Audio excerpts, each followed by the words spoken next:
काँग्रेस पक्षाचे जिल्हा अध्यक्ष आदरणीय संजीवराजे नाईक निंबाळकर आदरणीय संजीवराजे नाईक निंबाळकर आपल्याशी बोलतात। एकदा जोरदार टाळी त्यांच्यासाठी।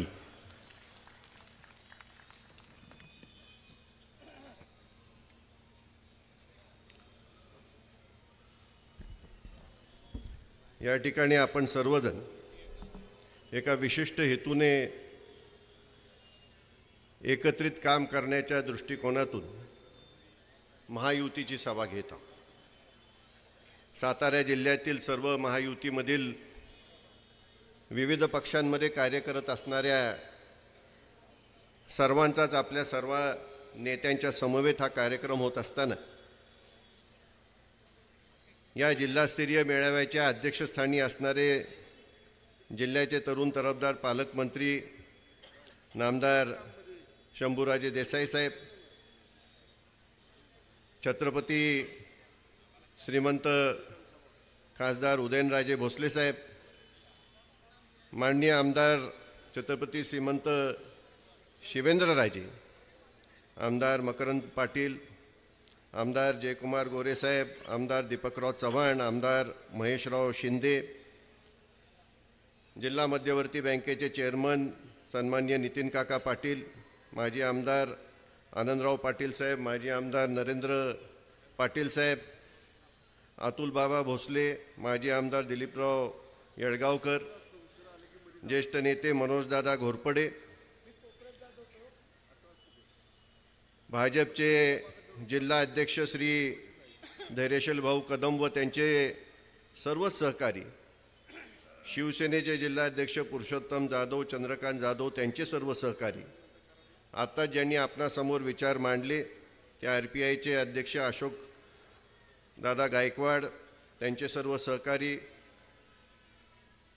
युवराज कांबळे, आमचे कार्याध्यक्ष अमित कदम, प्रमोद काका शिंदे, बाळासाहेब सोलवरकर, मनोज दादा, आपण वास्तविक उपस्थित असणारी आपण सर्व मंचकारावरील सर्व मान्यवर पुढे उपस्थित असणारी आपण सर्वच महायुतीच्या घटक पक्षातील सर्वच कार्यकर्ते। उद्या मकर संक्रांत आहे आणि मकर संक्रांतीच्या ह्या संध्याकाळच्या मुहूर्तावरती आपण सर्वजण एकत्रित आलेलो आहोत। एका ठराविक उद्देशाने आपण एकत्रित आलेलो आहोत। आज देशामध्ये ज्या पद्धतीने आदरणीय पंतप्रधान नरेंद्रजी मोदी साहेब ज्याप्रमाणे कार्य करत आहेत आणि देशाला पुढे नेण्याच्या दृष्टीने संपूर्ण जगामध्ये भारत देश हा सर्व क्षेत्रामध्ये आघाडीवरती आपल्याला दिसत आहे आणि अशा नेत्याच्या कामावरती विश्वास ठेवून त्या नेत्याच्या पाठीमागे उभं राहण्याचा निश्चय करण्यासाठी आपण या ठिकाणी एकत्रित आलेलो आहोत। व्यासपीठावर बसलेले अनेक विविध पक्षाचे आहेत, अनेकदा आमच्याबरोबर अनेक विविध पक्षाच्या माध्यमातून कार्य केलेले आहेत, राष्ट्रवादी काँग्रेस पक्षातून कार्य केले, राष्ट्रीय काँग्रेस पक्षातून कार्य केले, परंतु उद्देश एकच, आज समोर आम्ही आपल्या आलोय ते उद्देश एकच घेऊन आले की आम्ही एकत्रित आलेलो आहोत। आदरणीय पंतप्रधान नरेंद्र मोदी साहेब देश ज्या पद्धतीने पुढे नेत आहेत त्यांच्यावरती विश्वास ठेवून आणि तेच या देशाला पुढे नेऊ शकतात। अनेक विकासाची कामं करत असताना अनेक कठोर निर्णय त्या ठिकाणी घेतले, प्रत्यक्षामध्ये उतरवले, असा नेता आपल्याला लाभलेला आहे। 370 सारखा निर्णय असेल, अनेक असे निर्णय आहेत की आदरणीय पंतप्रधान नरेंद्र मोदी साहेबांनी प्रत्यक्षामध्ये उतरवले, नुसती चर्चा केली नाही, आज प्रत्यक्षामध्ये उतरवलेले आपल्याला दिसतात। आणि असा भरभक्कम नेता जो भारताला जगाच्या नकाशावरती आज प्रमुख राष्ट्र बनवण्याच्या दृष्टीने वाटचाल करीत आहे, त्यांना ताकद देण्यासाठी आणि त्यांच्याबरोबर आपल्या राज्याचा आपल्या जिल्ह्याचा सुद्धा विकास पुढे नेण्यासाठी खऱ्या अर्थाने आम्ही सर्वजण आमच्यातले असलेले काय असतील ते मतभेद असतील ते मतभेद बाजूला ठेवून आम्ही एकत्र आलेलो। मतभेद नाही आहेत अशातला विषयच नाही, मतभेद होते, परंतु कुठंतरी ते बाजूला ठेवून देशासाठी, जिल्ह्यासाठी, आपल्या गावाच्या, आपल्या तालुक्याच्या, आपल्या मतदारसंघाच्या विकासासाठी कुठंतरी ठेवणं गरजेचं आहे। आणि तो जर उद्देश मोदी साहेब घेऊन जर पुढे जात असतील तर आपण मागं का राहायचं, हा खरा त्यामध्ये प्रश्न। सातारा जिल्हा हा राष्ट्रवादी काँग्रेस पक्षाचा बालेकिल्ला समजला जातो. या ठिकाणी माझ्या समवेत जिल्हा परिषदेमध्ये काम केलेले बहुतांशी अनेक जण आहेत, मग त्यावेळेला काँग्रेसमध्ये असतील किंवा राष्ट्रवादी काँग्रेस पक्षात असतील. ह्या सर्वांनीच आदरणीय नरेंद्र मोदी साहेब, अमित शाह साहेब असतील यांच्यावरती विश्वास ठेवला, काही निर्णय घेतले. आपल्याला कल्पना आहे की आमचे नेते नामदार अजितदादा यांनी सुद्धा निर्णय घेतला होता. काही कारणाने त्या निर्णयापासून काही काळ त्यांना बाजूला जावं लागलं. परंतु निर्णय का घेतला होता? निर्णय एवढ्यासाठीच घेतला होता की जर आपल्याला या देशाचा विकास जे करत आहेत त्यांच्या समवेत राहून आपल्या भागाचा विकास करायचा असेल तर विकासाची कास घेऊन जे पुढे चाललेले आहेत त्यांच्याबरोबर जायला पाहिजे, आणि हा दृष्टीने घेतलेला निर्णय होता. आणि तोच निर्णय अजितदादांनी घेतलाय आणि त्यांच्या समवेत सातारा जिल्ह्यातील असंख्य राष्ट्रवादीचे काँग्रेसचे कार्यकर्ते हे अजितदादांच्या मागे ह्या महायुतीमध्ये आज सामील झालेले. अनेकदा अनेक पक्ष एकत्र येतात, लोकसभेच्या निवडणुकीला विषय वेगळे होतात, परंतु ज्या वेळेला विधानसभेची आणि त्यांच्या खालच्या निवडणुका असतात, पंचायत समितीच्या निवडणुका असतील, जिल्हा परिषदेच्या असतील, नगरपालिकेच्या असतील, नगरपंचायतीच्या असतील, इथं चित्र थोडंसं मग वेगळं त्या ठिकाणी तयार होत असताना आपल्याला दिसतं. परंतु आज संक्रांतीच्या मुहूर्तावरती आपण एकत्रित आलेलो आहोत, एकमेकाला तिळगुळ चालून आपण आता सुरुवात केलेली आहे. त्यामुळं इथून पुढच्या सर्वच ठिकाणी राष्ट्रवादी काँग्रेस पक्ष म्हणून, महायुतीचा एक घटक पक्ष म्हणून ज्या प्रामाणिकपणे राष्ट्रवादी काँग्रेस पक्षाने सातारा जिल्ह्यामध्ये आजपर्यंत काम केलं, त्याच प्रामाणिकपणाने आणि तोच विश्वास ठेवून महायुतीबरोबर राष्ट्रवादी काँग्रेस पक्ष निश्चितपणे काम करेल असा विश्वास या ठिकाणी मी आपल्यासमोर या ठिकाणी व्यक्त करतो. कुठेही आम्ही कमी पडणार नाही आणि पुढच्या येणाऱ्या सर्व निवडणुकीमध्ये राष्ट्रवादी काँग्रेस पक्ष हा महायुतीचा एक घटक पक्ष हा पूर्ण ताकदीनिशी सर्वच्या सर्व निवडणुकी महायुतीला आणि पर्यायाने आदरणीय पंतप्रधान नरेंद्रजी मोदी साहेबांना ताकद देण्याच्या दृष्टीने त्या ठिकाणी कटिबद्ध असेल, एवढंच या ठिकाणी मी आपल्याला सांगू इच्छितो. मी आपला अधिक वेळ घेऊ इच्छित नाही. या ठिकाणी अनेक वक्ते बोलणार. आज राज्यामध्ये आदरणीय नामदार एकनाथजी शिंदे साहेबांच्या माध्यमातून अत्यंत चांगल्या प्रकारचं त्या ठिकाणी सरकार चालवण्याचं काम होत असताना आपण पाहतोय. आदरणीय नामदार अजितदादा पवार, त्याचप्रमाणे आदरणीय नामदार देवेंद्रजी फडणवीस साहेब त्यांना तेवढ्याच ताकदीने सहकार्य करत आहेत आणि ते ज्या एकत्रित पद्धतीने हे राज्य चालवण्याच्या दृष्टीने कष्ट करत आहेत. सुदैवाने मुख्यमंत्री साहेब हे सातारा जिल्ह्यातले, एका अर्थाने अजितदादासुद्धा सातारा जिल्ह्यातले, आणि दोन महान नेते आपल्याला लाभलेत. माझ्या पाठीमागे बसलेले सर्वच नेते आपल्याला लाभलेले आहेत आणि यांच्या सर्वांच्या माध्यमातून आपल्या जिल्ह्याचा विकास साध्य करण्याच्या दृष्टीने एकत्रित येऊन आपण हे करून दाखवूया आणि तसा निश्चय ह्या मकर संक्रांतीच्या मुहूर्तावरती आपण करूया, एवढीच विनंती या ठिकाणी मी आपल्या सर्वांना करेन. आणि पुढं जात असताना एकमेकाला विचारात घेऊन कुठल्याही प्रकारचे एकमेकाचे हेवे दावे न ठेवता आम्ही पुढं जाण्याचा निश्चय करू, एवढंच या ठिकाणी आपल्याला सांगू इच्छितो. आपण सर्वजण मोठ्या संख्येने या ठिकाणी उपस्थित राहिला आहे. सर्व महाराष्ट्रामध्ये आजच्याच दिवशी त्या ठिकाणी अशा प्रकारचे मेळावे होत आहेत. श्रीमंत रामराजे साहेबांना पुण्याची जबाबदारी दिलेली आहे आणि प्रत्येकाला कोणती ना कोणती जबाबदारी दिली आहे. एकाच दिवशी एकाच वेळी हे सर्व मेळावे मकर संक्रांतीच्या मुहूर्तावर होत आहेत. हा एक वेगळा योगायोग आहे आणि ह्याच पद्धतीने जर आपण पुढं जायचं ठरवलं तर मला खात्री वाटते केवळ देशातच नव्हे तर राज्यातसुद्धा फार मोठ्या संख्येने महायुतीचं त्या ठिकाणी मग खासदार असतील, आमदार असतील, हे निवडून आल्याशिवाय राहणार नाहीत. आणि त्याकरताच आपल्याला या देशामध्ये जो आज विकास चालला आहे त्याच्या पाठीमागे उभं राहण्याच्या दृष्टीने आपल्या सगळ्यांना एकत्रित यायचं आहे. एवढंच लक्षात ठेवून आपण कामाला लागूया. या ठिकाणी आपणा सर्वांचे मनापासून आभार मानतो. सर्व मान्यवरांचे सुद्धा आभार मानतो की त्यांनी पुढं जाण्याच्या दृष्टीने आम्ही आपल्याबरोबर आहे एवढंच सांगून आपल्या सर्वांना धन्यवाद देऊन थांबतो.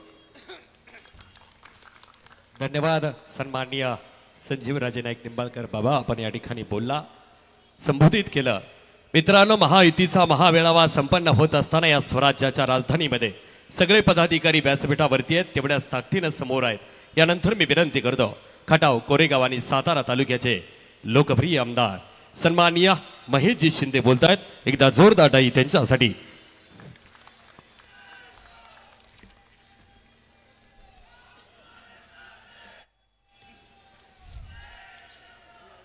महायुतीचा जिल्हास्तरीय कार्यकर्ता मेळावा आज गांधी मैदान येथे पार पडतो. जी राजे भोसले, माझे सहकारी मित्र आमदार श्री जयकुमारजी गोरे, या जिल्ह्याचे नेते नितीन काका पाटील, संजीवराजे नाईक निंबाळकर, जिल्ह्याचे अध्यक्ष धैर्यशील कदम, कराड उत्तरचे नेते मनोजदादा घोरपडे, कराड दक्षिणचे नेते अतुलबाबा भोसले, व्यासपीठावरील सर्वच उपस्थित सर्व पक्षाचे Shiv Sena, Bhajpa, Rashtrawadi Congress party, RPI, PRP, Baviya, JSS, RSP, Rayat Kranti Sanghatana, Swabhiman आणि सर्वच पक्षाचे सर्व पदाधिकारी, सर्व प्रमुख बंधू आणि भगिनी, खऱ्या अर्थानं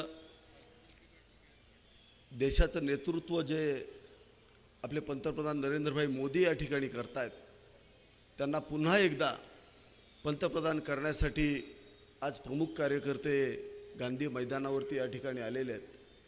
संजीव बाबांनी सांगितलं, आम्ही सगळे जरी वेगळ्या विचाराचे असलो तरी एका विचारावरती मात्र ठाम आहे. देशाचा पंतप्रधान हा प्रामाणिक असला पाहिजे, या देशाला पुढे नेणार असला पाहिजे, छतीठोकपणे आमच्या शत्रूला उत्तर देणार असला पाहिजे. आणि हे सगळे गुण आज आपण आपले आदरणीय पंतप्रधान नरेंद्रभाई मोदींच्या मध्ये पाहिलेले आहेत. आपल्या सगळ्यांना माहिती आहे, महिलांसाठीच्या योजना प्रचंड मोठ्या प्रमाणावरती, मुलगी जन्मल्यापासून तिच्या लग्नापर्यंतच्या सगळ्या योजना आज केंद्र सरकार आणि राज्याचे मुख्यमंत्री आदरणीय एकनाथ शिंदे साहेब आणि उपमुख्यमंत्री देवेंद्र फडणवीस साहेब आणि उपमुख्यमंत्री अजितदादा पवार साहेबांच्या माध्यमातून या ठिकाणी राबत आहेत. गोरगरीब सामान्य जनतेला न्याय देण्याच्या भूमिकेमध्ये आज हे राज्य सरकार या ठिकाणी काम करत आहे. केंद्राच्या तोडीस तोड आपण काम करतोय. शेतकऱ्यांना ताकद दिलेली आहे. इतिहासामध्ये कधी कुठल्याही शेतकऱ्याला एकही रुपया खात्यावरती कधी मिळत नव्हता, पण आदरणीय नरेंद्रभाई मोदींनी 6,000 रुपये देण्याचा निर्णय घेतला. पण राज्य सरकारने पुन्हा निर्णय घेतला आणि त्याच्यात 9,000 रुपये वाढ करून 15,000 रुपये शेतकऱ्याला वार्षिक देण्याचा निर्णय, असा प्रचंड मोठा निर्णय, क्रांतिकारी निर्णय आज शेतकऱ्यांसाठी या ठिकाणी घेतला. जो शोषित आहे, वंचित आहे, दलित आहे, याला कधीच विकास झाला नव्हता, विकासापासून वंचित राहिला होता, या सगळ्यांना ताकद द्यायचं काम आज राज्य सरकार आणि केंद्र सरकार करत आहे. आपल्या सगळ्यांची जबाबदारी आहे. गेल्या 5 वर्षामध्ये या सातारा जिल्ह्याला प्रचंड सिंचनासाठी निधी आला.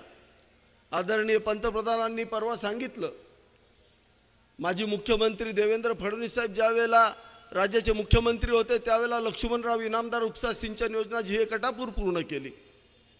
प्रचंड सिंचनाचा निधी या राज्याला, या जिल्ह्याला दिला. त्याच पद्धतीनं निधी आज आपल्या जिल्ह्याचे सुपुत्र आणि राज्याचे मुख्यमंत्री आदरणीय एकनाथजी शिंदे साहेब देत आहेत. एवढा प्रचंड निधी या शेतकऱ्यांसाठी आम्ही देतोय. आज आपण जनतेसाठी अहोरात्र कष्ट करतोय.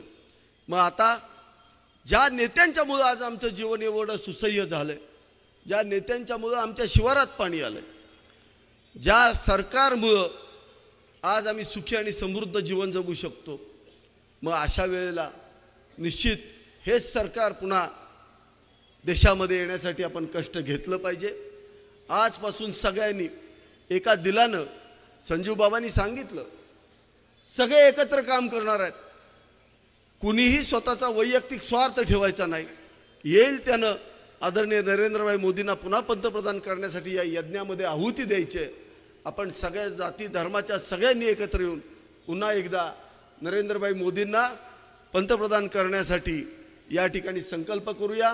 व्यासपीठावर बोलणारे खूप आहेत, परंतु आमच्या मतदारसंघाच्या साक्षीनं या ठिकाणी पालकमंत्री आणि छत्रपती उदयनराजे भोसले साहेबांना मी सांगतो, पूर्ण ताकदीनं आपण जो उमेदवार द्याल त्या उमेदवाराला खटाव कोरेगावची जनता आणि सातारची जनता पूर्ण ताकदीनं मतदान करेल असं अभिवचन या ठिकाणी देतो आणि थांबतो. रामकृष्ण हरी. धन्यवाद सन्माननीय आमदार महेशजी शिंदे साहेब, आपण या ठिकाणी बोलला. आणि मित्रांनो, वाई खंडाळ्याचे लोकप्रिय आमदार आदरणीय आमदार मकरंदजी पाटील साहेब बोलतायत. एकदा जोरदार टाळी झाली पाहिजे आदरणीय मकरंदजी पाटील साहेब यांच्यासाठी. सवय नाही.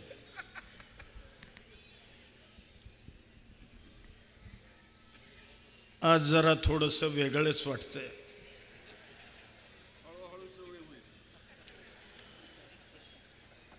आजच्या आपल्या राष्ट्रवादी काँग्रेस, भारतीय जनता पार्टी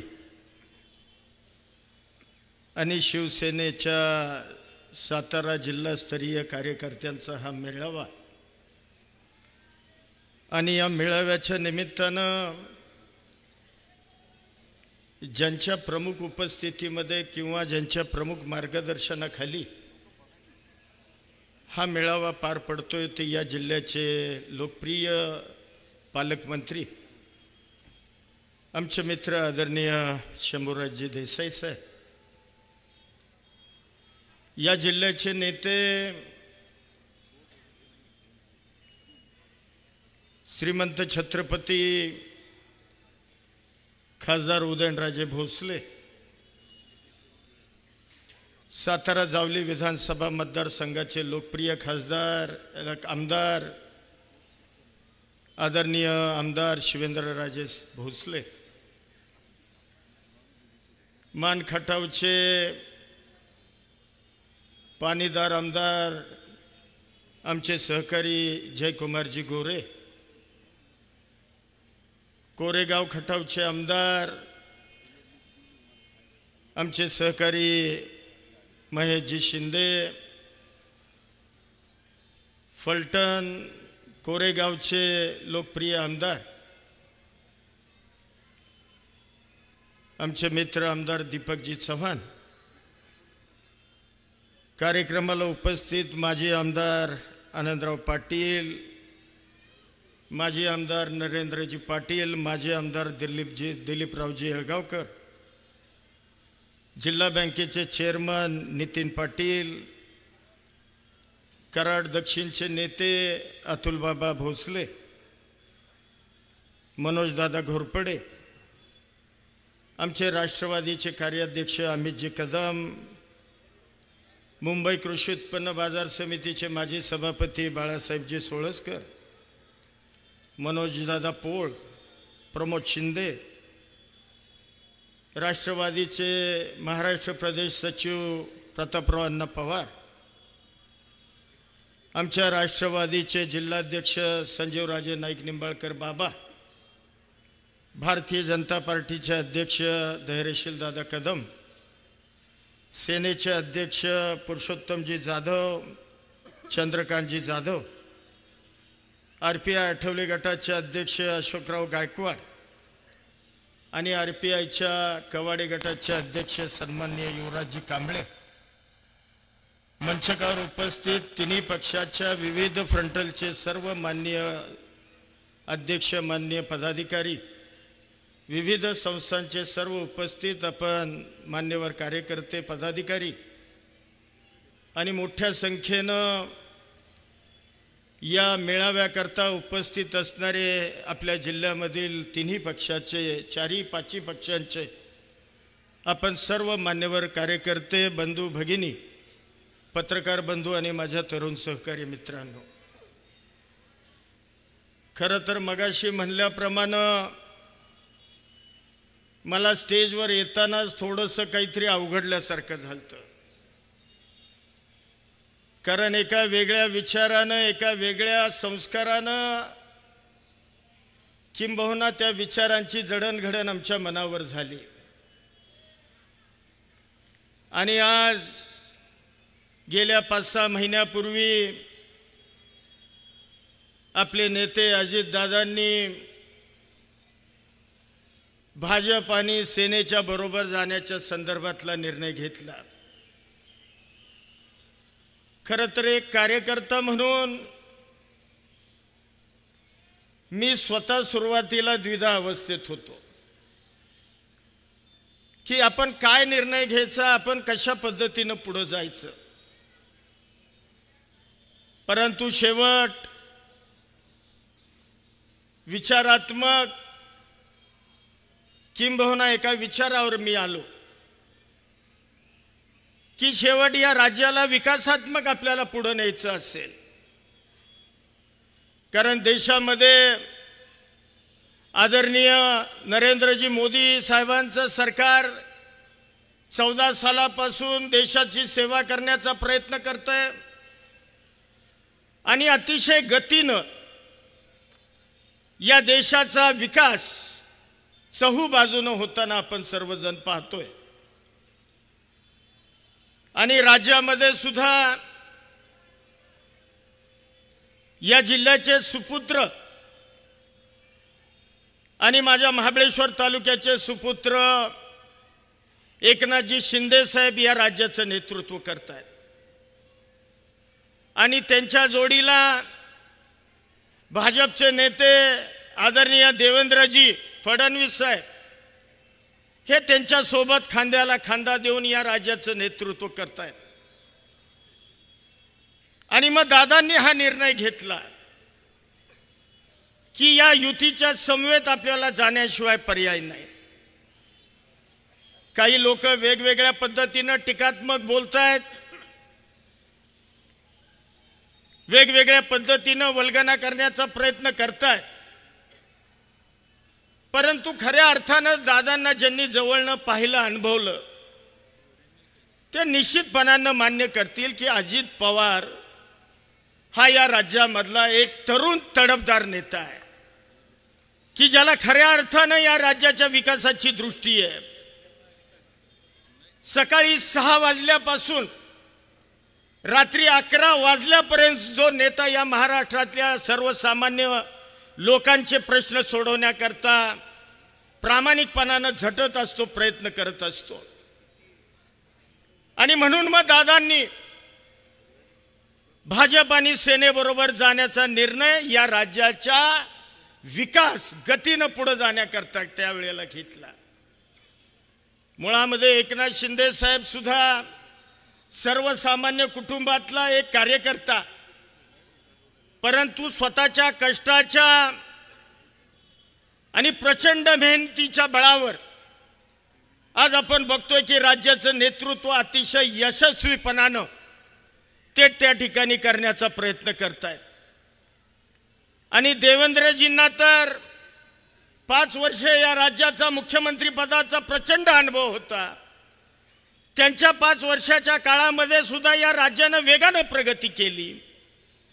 म्हणजे एकनाथ शिंदे साहेब, देवेंद्रजी आणि अजितदादा ही तिन्ही नेतृत्व या महाराष्ट्राच्या भविष्याचा चेहरा आहे असं म्हणलं तर काही वावगं होणार नाही. आणि आज हे तिघही खांद्याला खांदा लावून आज आपण बघतोय महाराष्ट्रामध्ये कालच आता परवा नरेंद्रजी मोदी साहेबांच्या हस्ते सागरी सेतूचं उद्घाटन झालं.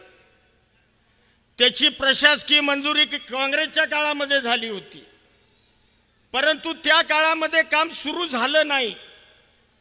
परंतु या युतीच्या काळामध्ये काम सुरू झालं आणि भारतामधला सगळ्यात मोठा सागरी पूल की जे आज आपण मुंबईला जातो, आपला वेळ जवळपास 1.5 तासानं कमी होणारे एवढा प्रचंड मोठा सेतू हा युतीच्या काळानं किंवा या नेते मंडळींच्या नेतृत्वाखाली त्या ठिकाणी तयार झाला.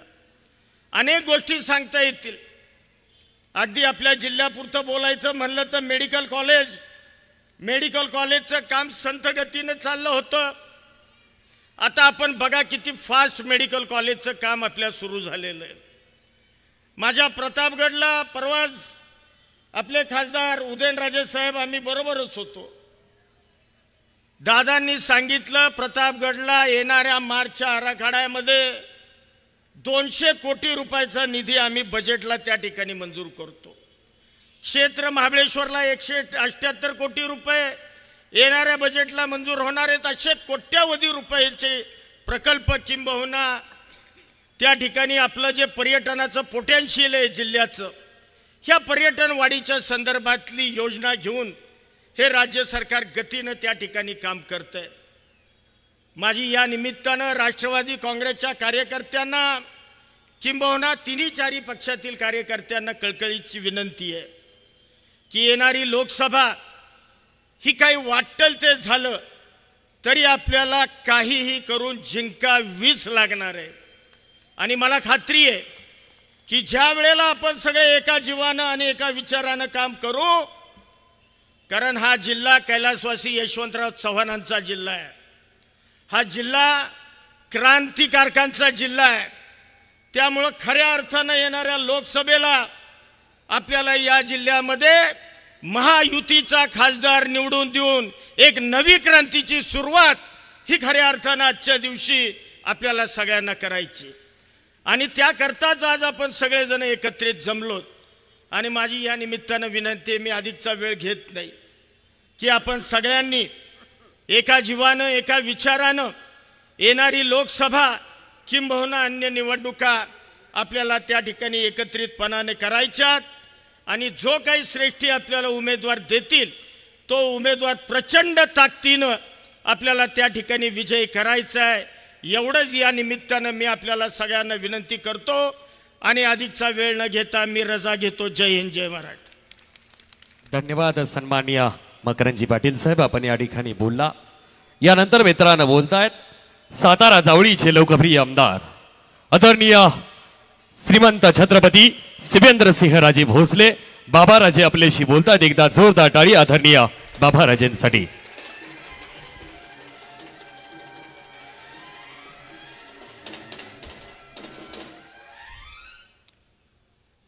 महायुतीच्या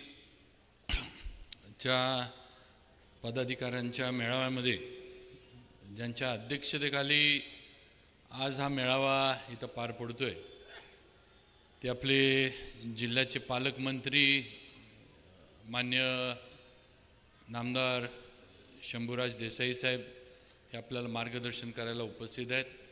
त्याचबरोबर राज्यसभेचे खासदार मान्य छत्रपती उदयनराजे भोसले, त्याचप्रमाणे माझे सहकारी मित्र मान्य आमदार जयकुमारजी गोरे, माझे दुसरे सहकारी मित्र ज्यांनी आत्ताच आपल्याला मार्गदर्शन केलं ते मान्य आमदार मकरंदाबा पाटील, माझे आणखीन एक सहकारी मित्र मान्य आमदार महेशजी शिंदे, मान्य आमदार दीपकजी चव्हाण, त्याचबरोबर भारतीय जनता पार्टीचे जिल्हा अध्यक्ष मान्य धैर्यशील दादा कदम, राष्ट्रीय स्वयंसेवक संघाचे जिल्ह्याचे कार्यवाह मान्य मुकुंदजी आफळे, त्याचप्रमाणे RPI आटोले गटाचे अध्यक्ष मान्य अशोक बापू गायकवाड,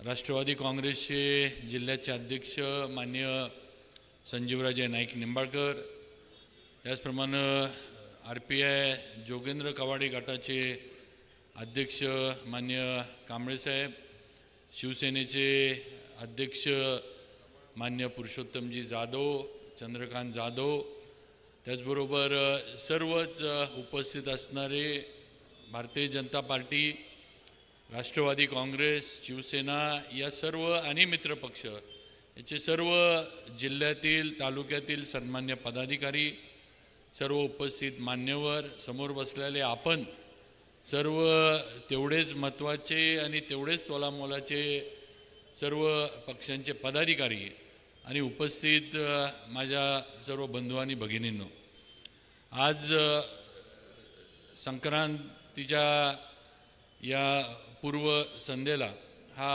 महायुतीचा मेळावा आज इथं पार पडतोय आणि या पद्धतीचे मेळावे पदाधिकाऱ्यांचे या राज्यामध्ये सगळीकडे आज घेण्यात आलेत आणि याचं कारण आपण मला वाटतं सगळ्यांनी समजून घेतलं पाहिजे की उद्या संक्रांत आहे.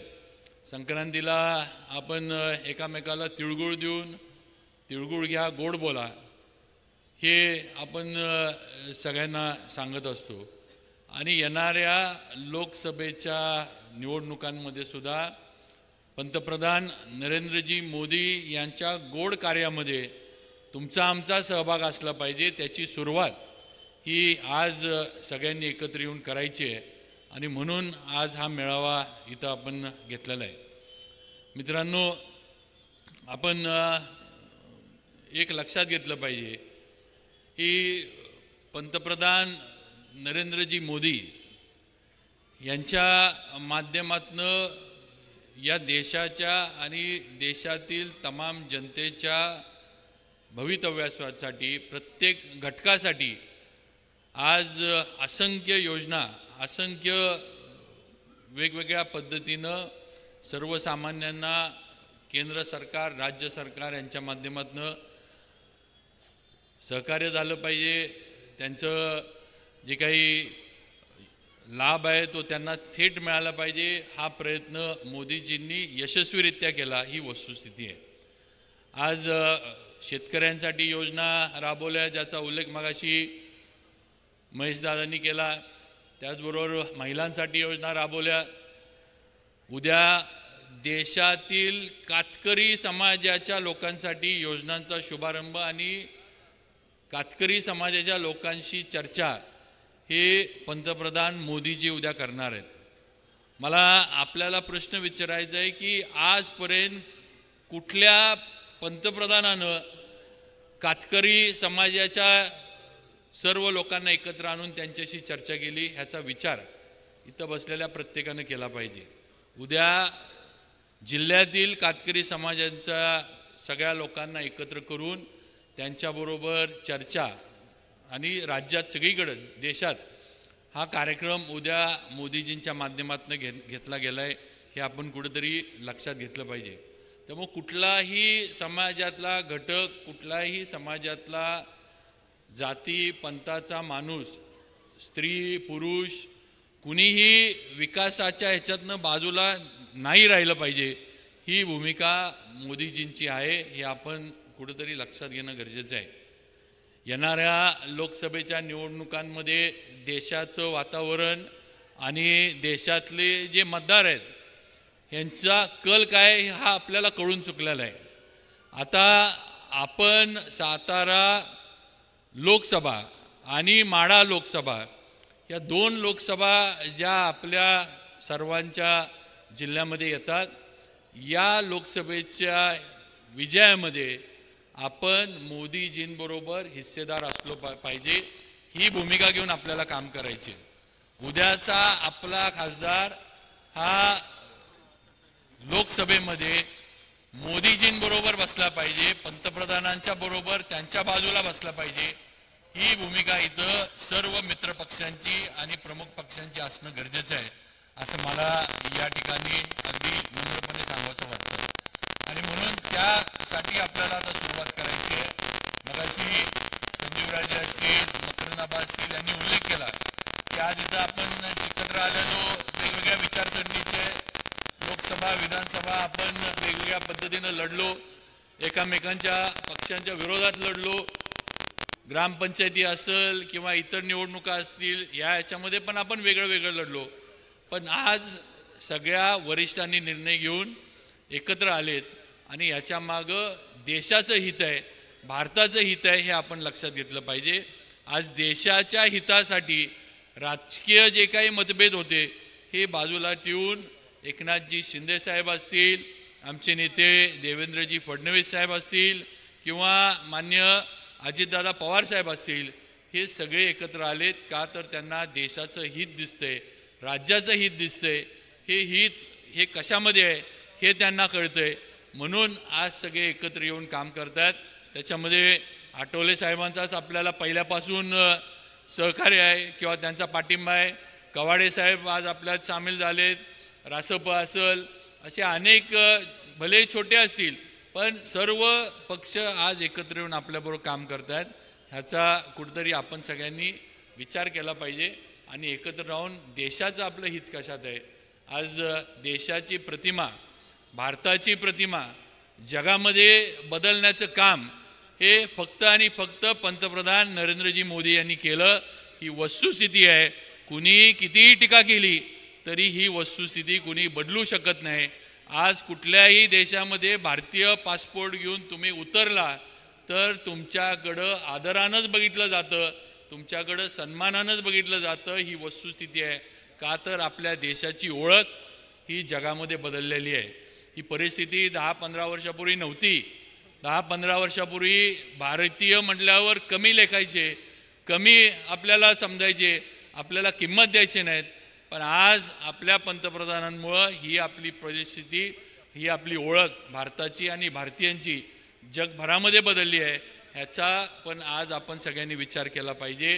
टीका टिप्पणी करणं किंवा आरोप करणं ह्या गोष्टी सोप्या असतात, पण आज ज्या योजना आत्तापर्यंत राबवल्या गेल्या, एका पण योजनेच्या ह्याच्यामध्ये लाभार्थी कुठंही कुणाकडे जायला लागत नाही, कुणाकडं कमिशन द्यायला लागत नाही, कुणाच्या सह्या घ्यायला लागत नाही. ज्या योजनेचा लाभार्थी असेल त्या लाभार्थ्याच्या खात्यामध्ये पैसे हे थेट जमा होतात. ही वस्तुस्थिती आहे. हे काँग्रेसच्या आणि आधीच्या कुठल्याही सरकारच्या काळात घडलं नाही. हे सुद्धा आपण सगळ्यांनी लक्षात घेतलं पाहिजे असं मला इथं अगदी नम्रपणे सांगावंसं वाटतं. मित्रांनो, आपण सगळे ऊस उत्पादक आहोत. बऱ्यापैकी आपल्या जिल्ह्याचं जे काही अर्थकारण आहे ते ऊसावर चालतं. सहकारी साखर कारखानदारी ही आपल्या जिल्ह्यातली आणि प्रामुख्यानं पश्चिम महाराष्ट्रातली एक महत्त्वाची कारखानदारी आहे. आज सहकारी साखर कारखानदारी पुढं असणारे जे प्रश्न होते, हे प्रश्न काँग्रेस सरकारच्या काळात पण होते. हे प्रश्न सुटले नाहीत.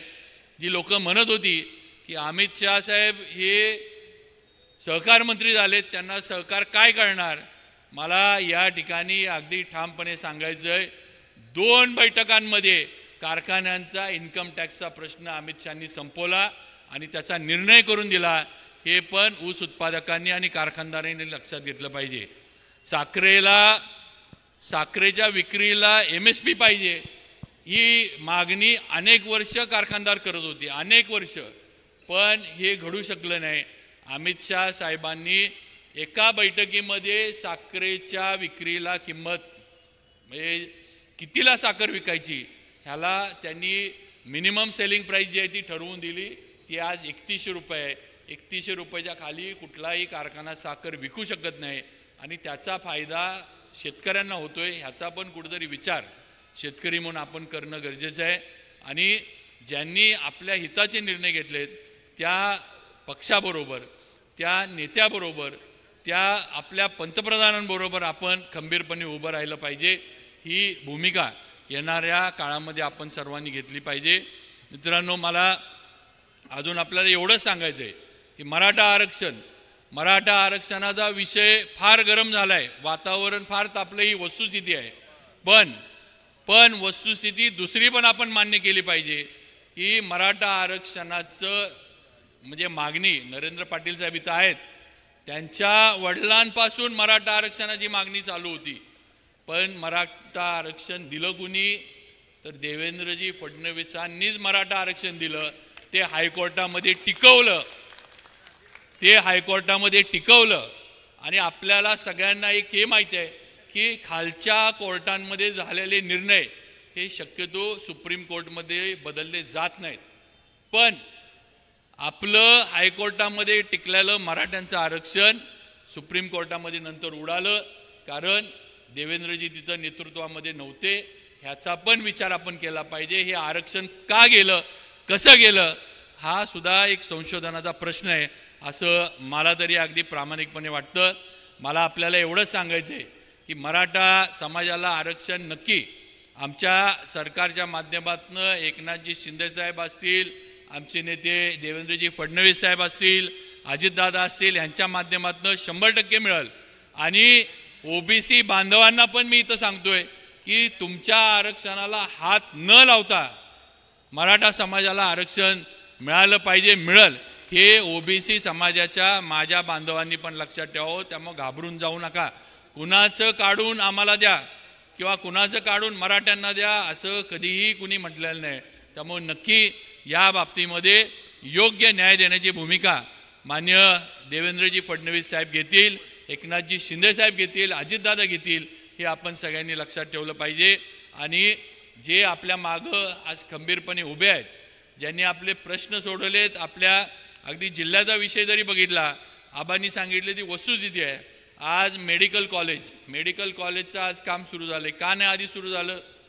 आता बरोबर या 1.5-2 वर्षामध्ये सरकार बदलल्यानंतरच एवढं गतीनं काम कसं सुरू झालं ह्याचा पण विचार सातारकर किंवा जिल्हावासी म्हणून आपण केला पाहिजे.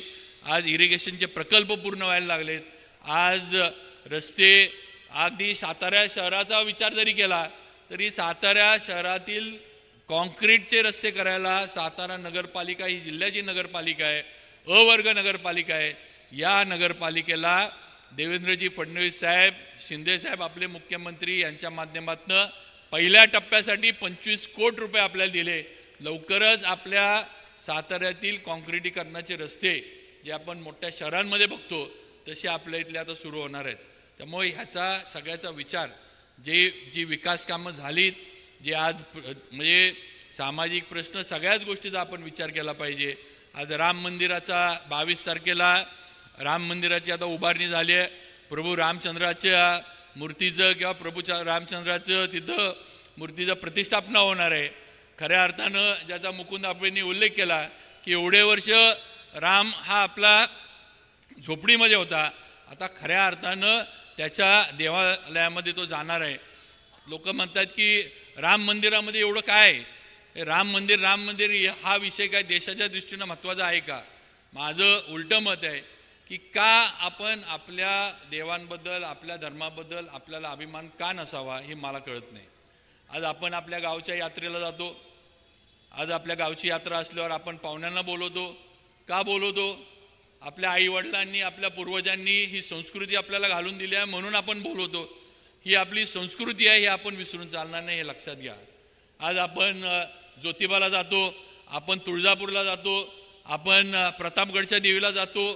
या सर्व ठिकाणी आपण का जातो? तर तिथं ऊर्जा घेण्यासाठी, आपली संस्कृती जोपासण्यासाठी वेगवेगळ्या देवांना जातो. मग आज 300-400 वर्षानंतरच्या एवढ्या सगळ्या लढ्यानंतर आज राम मंदिर उभा राहतंय, तर मग ह्याच्यामध्ये वाईट काय? माझं तर म्हणणं आहे सगळ्यांनी याच्यामध्ये आपला सहभाग दिला पाहिजे आणि काहीतरी देशामध्ये चांगलं होतंय या गोष्टीला आपण सर्वांनी पाठिंबा दिला पाहिजे. आपण खंबीरपणे आपल्या पंतप्रधानांच्या मागे उभं राहिलं पाहिजे की आम्ही तुमच्याबरोबर आहोत, तुम्ही चांगलं केलंय, आज राम मंदिर उभा राहतंय, ह्याचा नक्कीच आम्हाला अभिमान आहे. ही भूमिका पण आपण सर्वांनी घेतली पाहिजे असं मला वाटतं. आणि म्हणून माझी आपल्याला विनंती आहे की ही महायुती आहे, महायुतीमध्ये सगळेजण आपण एकत्र आलोय. एकत्र येणारी लोकसभेच्या ज्या निवडणुका असतील, जो उमेदवार ठरल, ज्या पक्षाला साताऱ्यातली किंवा माड्याची जिथली कुठली उमेदवारी ज्या मित्रपक्षाला जाईल, कुणालाही जाईल, त्यांच्या मागं, त्या उमेदवाराच्या मागं आपण ताकदीनं उभा राहायचंय आज आणि निवडून आणण्याचं काम करायचंय. मगाशी आमच्या कांबळे साहेबांनी एक उल्लेख केला, त्याच्यावर मला थोडंच बोलायचं आहे की आज असं सांगितलं जातं की डॉक्टर परमपूज्य बाबासाहेब आंबेडकरांनी लिहिलेलं संविधान हे बदलायचं काम चाललं आहे. मला आज इथं उभं राहून विचारायचं की संविधानाच्या कुठल्या याला पंतप्रधानांनी हात लावला आहे हे आपण दाखवून द्या.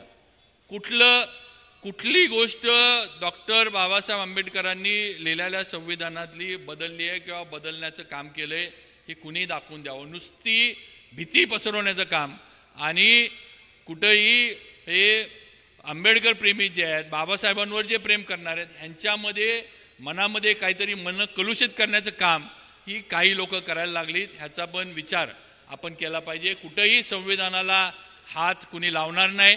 मला अजून आठवतंय की आमचे नेते देवेंद्रजी फडणवीसांनी सांगितले की कुणाचा बाप आला तरी डॉक्टर बाबासाहेब आंबेडकरांनी लिहिलेल्या संविधानाला कोण हात लावू शकणार नाही.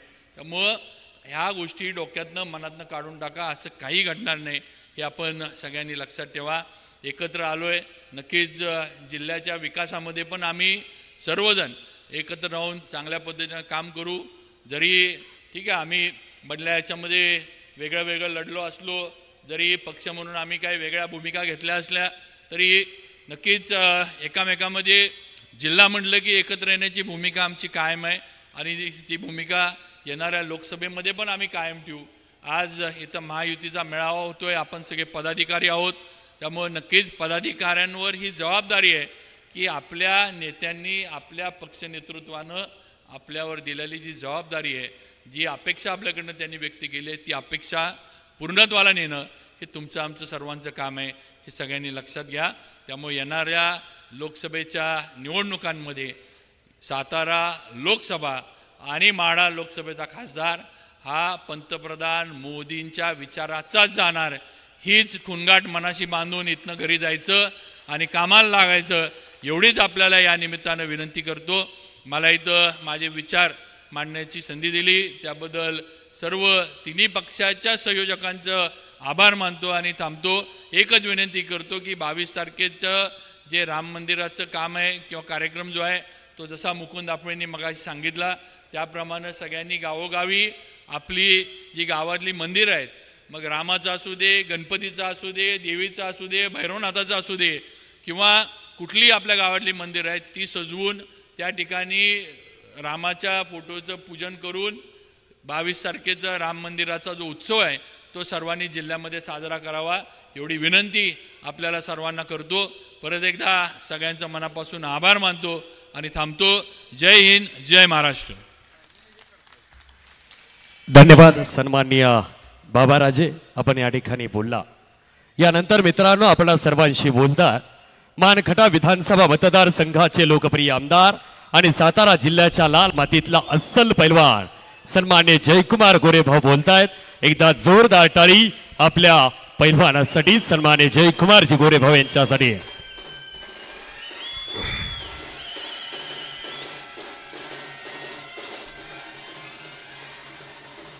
ए थांब बाबा.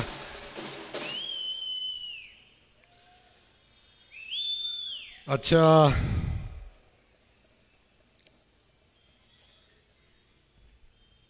सातारा जिल्ह्याच्या वतीनं महायुतीचा होत असलेल्या मेळाव्यासाठी उपस्थित असलेले या जिल्ह्याचे सुपुत्र आणि ज्यांच्याकडे दोन्ही मुख्यमंत्र्यांचा म्हणजे मुख्यमंत्र्यांच्या दोन्ही जिल्ह्याचा, मुख्यमंत्री आमच्या सातारा जिल्ह्याचे सुपुत्र आहेत, त्या जिल्ह्याचे पालकमंत्री पण तेच आहेत आणि मुख्यमंत्री ठाण्यामध्ये राहतात, ठाण्यामध्ये मुख्यमंत्र्यांचं कार्यक्षेत्र आहे, त्याही जिल्ह्याचे पालकमंत्री आमच्या सातारा जिल्ह्याचे सुपुत्र आहेत. असे आपल्या सगळ्यांचे सहकारी मित्र नेते सन्माननीय शंभूराजे देसाई साहेब या ठिकाणी स्टेजवर उपस्थित असलेले आपल्या सगळ्यांचं वैभव सन्माननीय छत्रपती उदयनराजे भोसले ज्यांनी आत्ता आपलं मार्गदर्शन केलं आणि मोदीजींना पंतप्रधान करत असताना आपल्या सगळ्यांची भूमिका काय असावी या संदर्भात आपलं मत मांडलं. ते सातारा जावली मतदारसंघाचे लोकप्रिय आमदार आमचे मित्र सन्माननीय शिवेंद्रसिंहराजे भोसले आल्यापासून आमचे दुसरे मित्र आम्हाला सांगत होते की अवघडल्यासारखं वाटतंय, पण जेव्हा बोलायला उभं राहिले तेव्हा बिलकुल अवघडलेले नव्हते. त्यांनी अगदी उत्तम प्रकारे आपली भूमिका मांडली, पक्षाची भूमिका मांडली आणि मोदीजींना पंतप्रधान करण्यासाठी या जिल्ह्याचा खासदार मोदीजींच्या विचाराचा निवडून गेला पाहिजे अशा पद्धतीची भूमिका त्यांनी मांडली. ते आमचे मित्र सन्माननीय मकरंद आबा या ठिकाणी दुसरे आमचे मित्र सन्माननीय महेश दादा शिंदे, मगाशी बोलता बोलता संजीव बाबा म्हटले की जिल्हा परिषदेतले आम्ही सहकारी. बाबांच्या सोबत मी जिल्हा परिषदेमध्ये होतो, महेशजी जिल्हा परिषदेमध्ये होते. आता बाबा तुमचं राहिले आमदारकी, आता ते माझ्या अगोदर होते थोडे, तुम्ही सिनियर आहे थोडंसं मला. त्यामुळं महेश शिंदे साहेब या ठिकाणी उपस्थित आहेत. या सगळ्या परिस्थितीमध्ये आपली भूमिका मांडत असताना आदरणीय आठवले साहेब गेल्या 10 वर्षापासून आदरणीय मोदीजींच्या पाठीशी खंबीरपणे उभे आहेत. आणि आठवले साहेबांचे सगळे अनुयायी ताकदीनं भारतीय जनता पार्टीसोबत काम करतात. आणि हे करत असताना त्यांची भूमिका मांडली. आणि भूमिका मांडत असताना आपण ज्या काय भावना व्यक्त केलेल्या आहेत त्या भावनेचा नक्की भारतीय जनता पार्टी विचार करेल. आपली भावना पक्षापर्यंत पोहोचवण्याचं काम आम्ही पक्षाच्या नेत्यांच्यापर्यंत करू, असा शब्द तुम्हाला या निमित्तानं देतो. सन्माननीय अशोकरावजी गायकवाड या रिपब्लिकन पक्षाचे नेते यांचं या ठिकाणी मी मनापासून स्वागत करतो. आमचे दुसरे झुंजार नेते कराड दक्षिणचे भावी आमदार म्हणायला काय अडचण नाही, अतुल बाबा, या ठिकाणी उपस्थित असलेले राष्ट्रवादी काँग्रेस पक्षाचे जिल्ह्याचे अध्यक्ष सन्माननीय संजीवराजे नाईक निंबाळकर, या ठिकाणी उपस्थित असले सन्माननीय आमचे दुसरे मित्र दीपक चव्हाण साहेब, फलटणचे आमदार, या ठिकाणी उपस्थित असलेले नरेंद्रजी पाटील, आमचे अण्णासाहेब पाटील महाविकास महामंडळाचे अध्यक्ष, सन्माननीय माजी आमदार दिलीपरावजी येळगावकर, माजी आमदार आनंदरावजी पाटील, या ठिकाणी उपस्थित असलेले भारतीय जनता पक्षाचे जिल्हाध्यक्ष सन्माननीय धैर्यशील दादा, पुरुषोत्तम जाधव, या ठिकाणी उपस्थित असलेले जिल्हा बँकेचे अध्यक्ष सन्माननीय नितीन काका, RPI कवाडे गटाचे अध्यक्ष सन्माननीय युवराजजी कांबळे, असे अनेक नेते मंडळ या ठिकाणी उपस्थित आहेत. ही सगळ्यांची नावं घेतली पाहिजेत. आमच्या महिला आघाडीच्या नेत्या पाठीमागच्या लाईनला सगळ्या उपस्थित आहेत. आमच्या सुरभीताई भोसले भारतीय जनता पक्षाच्या महिला अध्यक्षा, त्यासोबत आमच्या चित्रलेखा माने ताई याही या ठिकाणी उपस्थित आहेत. आमच्या सगळ्याच महिला भगिनींच्या वतीनं 2-3 नावं घेतली. आमच्या सुप्रियाताई इथं उपस्थित आहेत. पाठीमागच्या अध्यक्षा तिन्ही पक्षाच्या किंबहुना सगळ्याच पक्षाच्या महिला पदाधिकारी, सगळ्यांचं मी मनापासून या ठिकाणी स्वागत करतो. मला वाटतं स्टेजवर अनेक सन्माननीय सगळ्यांची नावं घेतली पाहिजेत, असे सगळे सन्माननीय, त्या सगळ्यांचीच मी क्षमा मागेन. मनोजदादा आहेत, बाळासाहेब आहेत, पलीकडे आमचे चंद्रकांत जाधव आहेत, सगळ्यांची मी क्षमा मागेन. पण आपल्याला खूप वेळ झाला आहे. पत्रकार बंधू या ठिकाणी मोठ्या संख्येनं उपस्थित आहेत. या सगळ्यांचं मी स्वागत करत असताना समोर खूप मोठ्या संख्येनं उपस्थित असलेल्या जनसमुदायाचंही मी मनापासून या ठिकाणी स्वागत करतो. आजचा मेळावा हा महायुतीचा मेळावा होतोय. हा मेळावा घ्यायचा नेमका उद्देश या तिन्ही पक्षाच्या वतीनं किंबहुना या महायुतीतल्या सगळ्या पक्षांचे शीर्ष नेतृत्व एकत्र बसलं आणि त्यांनी सांगितलं की राज्यामध्ये आपण एकत्र आहे, देशामध्ये आपण एकत्र काम करतोय. आणि अलीकडच्या कालखंडामध्ये राज्यामध्ये आपण बघतोय एकनाथराव शिंदे साहेबांच्या नेतृत्वाखाली या राज्याचं सरकार काम करत असताना भारतीय जनता पक्षाच्या सोबत आहे आणि नव्यानं राष्ट्रवादी काँग्रेस पक्ष सोबत आला. या तिन्ही पक्षांच्या नेते आज हे सरकार चालवत आहेत. आणि हे सरकार चालवत असताना राज्याच्या हिताचे अनेक निर्णय होत आहेत आणि हे राज्य वेगानं पुढे घेऊन जाण्याचं काम आदरणीय एकनाथ शिंदे साहेबांच्या नेतृत्वाखाली हे राज्यामध्ये आघाडी युतीचं सरकार करते. आणि हे करत असताना आता लोकसभेच्या निवडणुका आलेल्या आहेत आणि या लोकसभेच्या निवडणुकीच्या अगोदर वेगवेगळ्या विचाराचे पक्ष एकत्र आले आणि एकत्र आलेल्या पक्षांच्या सगळ्या पदाधिकाऱ्यांनी एकत्र यावं, सगळ्या कार्यकर्त्यांनी एकत्र आलं पाहिजे आणि जमिनीवर बूथ स्तरापर्यंत सगळ्यांनी एकत्र येऊन काम करावं. आणि त्याचा संकल्प जेव्हा या युतीच्या वतीनं झाला त्याची सुरुवात आज या जिल्ह्यामध्ये होत असताना राज्यातल्या प्रत्येक जिल्ह्यामध्ये आज महायुतीचे सभा होते, महायुतीच्या पदाधिकाऱ्यांची सभा होते आणि त्याचाच भाग म्हणून याची सभा होते. शंभूराजे, सातारा जिल्ह्याचं वेगळेपण कायम असते, आजही वेगळेपण आहे. पदाधिकाऱ्यांचा मेळावा बहुतांश ठिकाणी सभागृहामध्ये होताना आपण बघतोय, पण आज सातारा जिल्ह्याचा या पदाधिकाऱ्यांचा मेळावा होत असताना तो ऐतिहासिक अशा गांधी मैदानावर होतोय, याचा आम्हाला मनापासूनच आनंद आहे.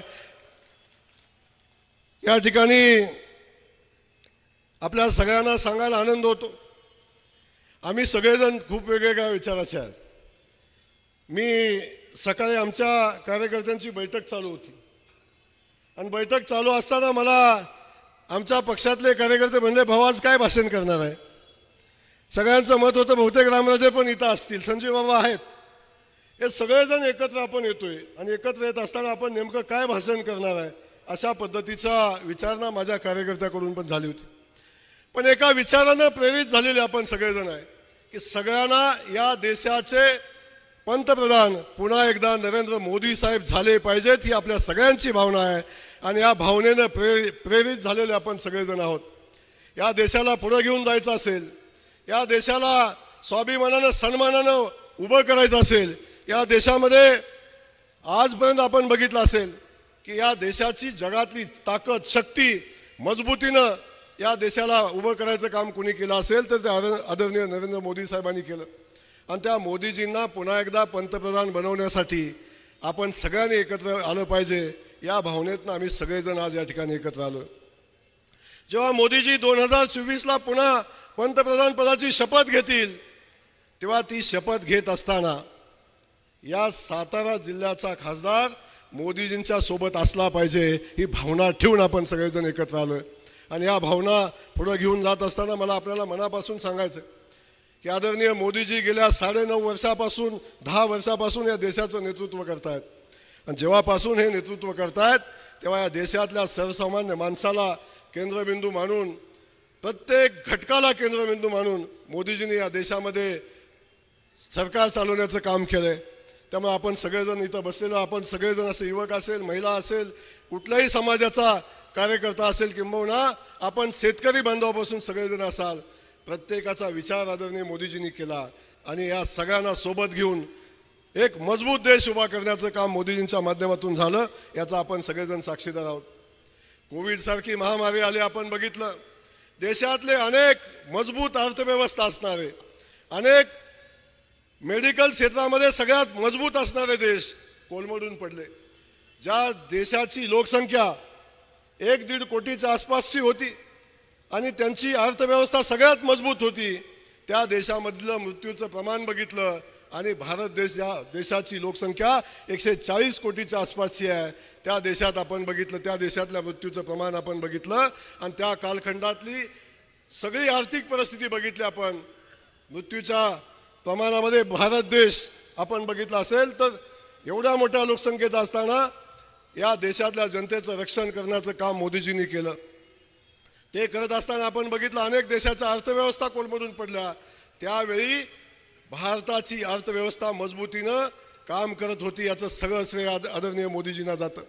आपण सगळ्यांनी अनुभवलंय कोविडच्या कालखंडामध्ये लसीवरून खूप मोठं राजकारण झालं, पण आपण इथं सगळे बसलेलो आपण सगळेजण अनुभवतोय. आज आपण कोविडच्या आजारातनं बाहेर पडलो, त्या कोविडच्या साथीतनं बाहेर पडलो. आपल्या सगळ्यांना कोविडच्या कालखंडामध्ये देशाच्या पंतप्रधानांनी मदत केली. इथं बसलेला प्रत्येक माणूस कोविडच्या रोगातनं बाहेर पडला पाहिजे म्हणून मोदीजींनी प्रत्येकाला मोफत लस देण्याचं काम केलं. इथं बसलेला प्रत्येक माणूस या मोदीजींची लस घेऊन आज आपल्या सगळ्यांच्या समोर बसलाय. त्याच वेळी आपण बघितलं या देशातला प्रत्येक माणसाला या कठीण प्रसंगामध्ये कुठलाही गरीब माणूस अन्नापासून वंचित राहिला नाही पाहिजे, ही भूमिका मोदीजींनी घेतली. तेव्हापासून आज अखेर सगळ्याच्या रेशनिंगवर मोफत धान्य देण्याचं काम मोदीजींनी केलं. सगळ्या शेतकरी बांधवांच्या खात्यावर आज किसान सन्मान योजनेचे पैसे येत आहेत, 6,000 रुपये शेतकऱ्यांच्या अकाउंटमध्ये पोहोचत आहेत. ते पोहोचत असताना आज एकनाथ शिंदे साहेबांचं सरकार आहे, या ठिकाणी फडणवीस साहेबांचं सरकार आहे, अजितदादांचं सरकार आहे.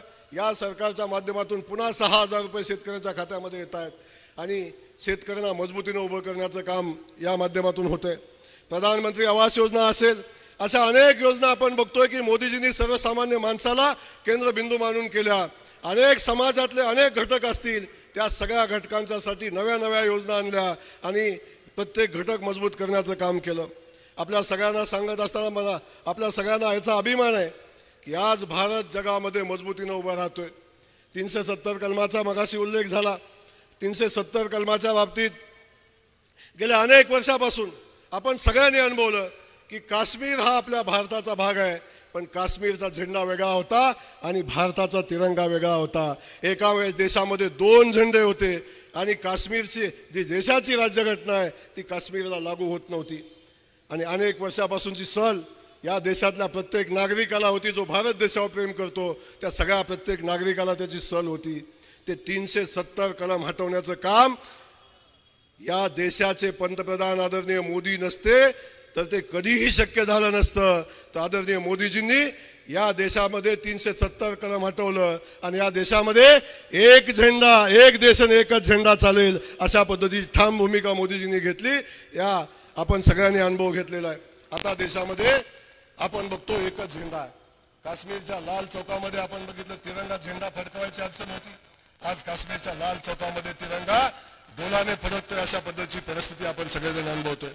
या सगळ्या परिस्थितीमध्ये बघितलं आपण आपल्या देशाचे बाजूचे देश आपण अनुभवतोय. पाकिस्तान एका बाजूला, पाकिस्तान सारखा देश आपल्याशी संघर्ष करतो. त्या देशाची अवस्था आपण आज बघितली. अन्नधान्यासाठी मारामारी त्या देशामध्ये होते. कंगाल झालेला देश आपण एका बाजूला बघतोय. श्रीलंकेसारखा देश आपण बघितला. पंतप्रधानाचं कार्यालय सुद्धा सोडलं नाही लोकांनी, ते लुटून नेलं. अशा पद्धतीची परिस्थिती आजूबाजूच्या देशामध्ये होत असताना भारताची अर्थव्यवस्था मात्र मजबूतीने उभी राहते. आज जगामध्ये 5 नंबरची अर्थव्यवस्था भारताची आहे. याचा सगळ्यांना आपल्याला अभिमान आपल्याला आहे की मोदीजींच्या नेतृत्वाखाली 5 नंबरची अर्थव्यवस्था आहे. भविष्यामध्ये मोदीजींनी संकल्प केला आहे की देशातली 3 नंबरची अर्थव्यवस्था येणाऱ्या 5 वर्षाच्या कालखंडामध्ये भारत करून दाखवेल. अशा पद्धतीचा संकल्प मोदीजींनी केला आहे. त्यामुळे या सगळ्या परिस्थितीमध्ये आपण अनुभवलं मोदीजींसारखा विश्वाची मान्यता असणारा नेता, प्रचंड लोकप्रिय असणारा नेता, आपल्या देशाकडे वाकड्या नजरेनं बघायची हिंमत आता कुणाची होत नाही. असं मजबूत नेतृत्व आपण मोदींच्या रूपानं बघतो. एक झलक आपण सगळ्यांनी अनुभवली. आत्ता मालदीवचं उदाहरण आपल्या सगळ्यांच्या पुढे आहे. मालदीवसारखा छोटासा देश जेव्हा भारताकडे वेड्या वाकड्या नजरेनं बघतो आणि भारताच्या नेत्यांच्या बद्दल, पंतप्रधानांच्या बद्दल वेगळी भूमिका मांडायचा प्रयत्न करतो, तेव्हा मोदीजींनी बाकी काही केलं नाही. मोदीजींनी फक्त लक्षद्वीपमध्ये जाऊन 3 फोटो काढले. तर 3 फोटोनं एका देशाची अर्थव्यवस्था कोलमडून पडले आणि त्या देशाच्या मंत्र्यांना राजीनामा द्यायला लागला. ही ताकद आज मोदीजींची आहे. म्हणून मी आपल्याला एवढंच सांगेन, असा मजबूत पंतप्रधान पुन्हा एकदा या देशाला आवश्यकता आहे त्या पंतप्रधानाची. आणि हे पंतप्रधान पुन्हा घडवण्यासाठी आपल्या सगळ्यांना मजबूतीनं उभं राहायला लागेल. आपल्या सगळ्यांना मजबूतीनं एकत्र यायला लागेल. वेगवेगळ्या विचाराचे आपण सगळेजण आहोत, पण हे सगळे आपल्यातले मतभेद बाजूला ठेवून देश पहिल्यांदा, राज्य पहिल्यांदा ही भूमिका घेऊन आपल्याला काम करायला लागेल. आणि ते काम करण्याचा संकल्प आपण घेऊन पुढे चाललोय. आज आपण बघितलं राज्यामध्ये एकनाथजी शिंदे साहेबांच्या नेतृत्वाखाली हे सरकार स्थापन झालं आणि हे सरकार स्थापन होत असताना आज आपल्या जिल्ह्याचा सुपुत्र मुख्यमंत्री आहे आणि वेगाने राज्य पुढे चाललंय. आपण सगळ्यांनी अनुभवलं. एक मुख्यमंत्री होते जे ऑनलाईन होते, आज एक मुख्यमंत्री आहे तो जनतेमध्ये जाऊन काम करतो. या दोन्ही मुख्यमंत्र्यांमधला फरक आपण अनुभवतोय. आणि हे सगळं करत असताना मगाशी सागरी सेतूचा विषय पण सांगितला. योजना तर सगळ्यांना माहिती आहेत, योजना तर सगळेच आणतात, पण त्याची अंमलबजावणी करण्याची हिंमत आणि ताकद असणारं सरकार या राज्यामध्ये असायला पाहिजे. ते सरकार आज आपण सगळेजण अनुभवतोय. सरकार आज महाराष्ट्रामध्ये काम करत आहे. अजितदादा सोबत आहेत, फडणवीस साहेब आहेत. फडणवीस साहेबांच्या बद्दल काम करत असताना, बोलत असताना आम्हाला फडणवीस साहेबांचा मनापासून आम्हा सगळ्या भारतीय जनता पक्षाच्या कार्यकर्त्यांना अभिमान आहे. आपण सगळ्यांनी अनुभवलं फडणवीस साहेबांनी 5 वर्ष या राज्याचं मुख्यमंत्री म्हणून काम केलं. आणि जेव्हा मुख्यमंत्री म्हणून काम करत असताना त्यांच्याच नेतृत्वाखाली या राज्यामध्ये निवडणूक झाली.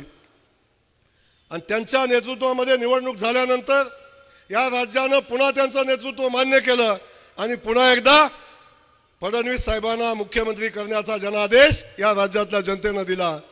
आणि आपण सगळ्यांनी अनुभवलं काय झालं. युतीमध्ये सोबत लढलेल्या लोकांनी भारतीय जनता पक्षासोबत गद्दारी केली. गद्दारी खऱ्या अर्थानं पहिल्यांदा तिथं झाली आणि ती झाल्यावर आपण सगळ्यांनी अनुभवलं. एक वेगळं सरकार आपण राज्यानं अनुभवलं, आघाडीचं सरकार आलं. आता त्यातले घटक पक्ष आपल्यासोबत आहेत. पण असं असलं तरी मी मनापासून सांगेन की राज्याचा जनादेश हा देवेंद्र फडणवीस मुख्यमंत्री व्हावे असाच होता आणि तो जनादेश डावलायचं काम या राज्यामध्ये झालं. त्यानंतर आपण सगळ्यांनी अनुभवलं परिस्थिती काय निर्माण झाली. भारतीय जनता पक्षाच्या आणि आपल्या सगळ्या सहकाऱ्यांच्यावर जी परिस्थिती निर्माण झाली होती त्या परिस्थितीमधून कार्यकर्त्याला मजबूतीनं बळ देण्याचं काम आदरणीय फडणवीस साहेबांनी केलं. आणि त्यानंतरच्या घडामोडी आपल्या सगळ्यांना माहिती आहेत.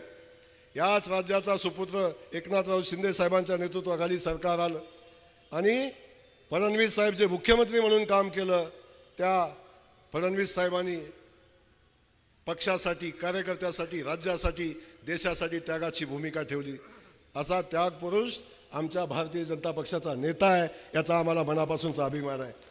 आज सगळं बाजूला ठेवून राज्य प्रथम, देश प्रथम, पक्ष प्रथम, कार्यकर्ता प्रथम ही भूमिका ठेवली आणि राज्यामध्ये भूमिका घेऊन काम करण्याचा प्रयत्न आज राज्यामध्ये करतायत. म्हणून आपल्या सगळ्यांना मला एवढंच या निमित्तानं सांगायचं आहे, आपण सगळे मिळून ताकदीनं उभं राहू, ताकदीनं काम करू आणि मोदीजींना पंतप्रधान करत असताना आपापसातले सगळे मतभेद बाजूला टाकू आणि हे सगळे मतभेद बाजूला ठेवून आपण या जिल्ह्याचा खासदार मोदीजींच्या विचाराचा निवडून गेला पाहिजे अशा पद्धतीचा संकल्प आपण सगळे मिळून करूया.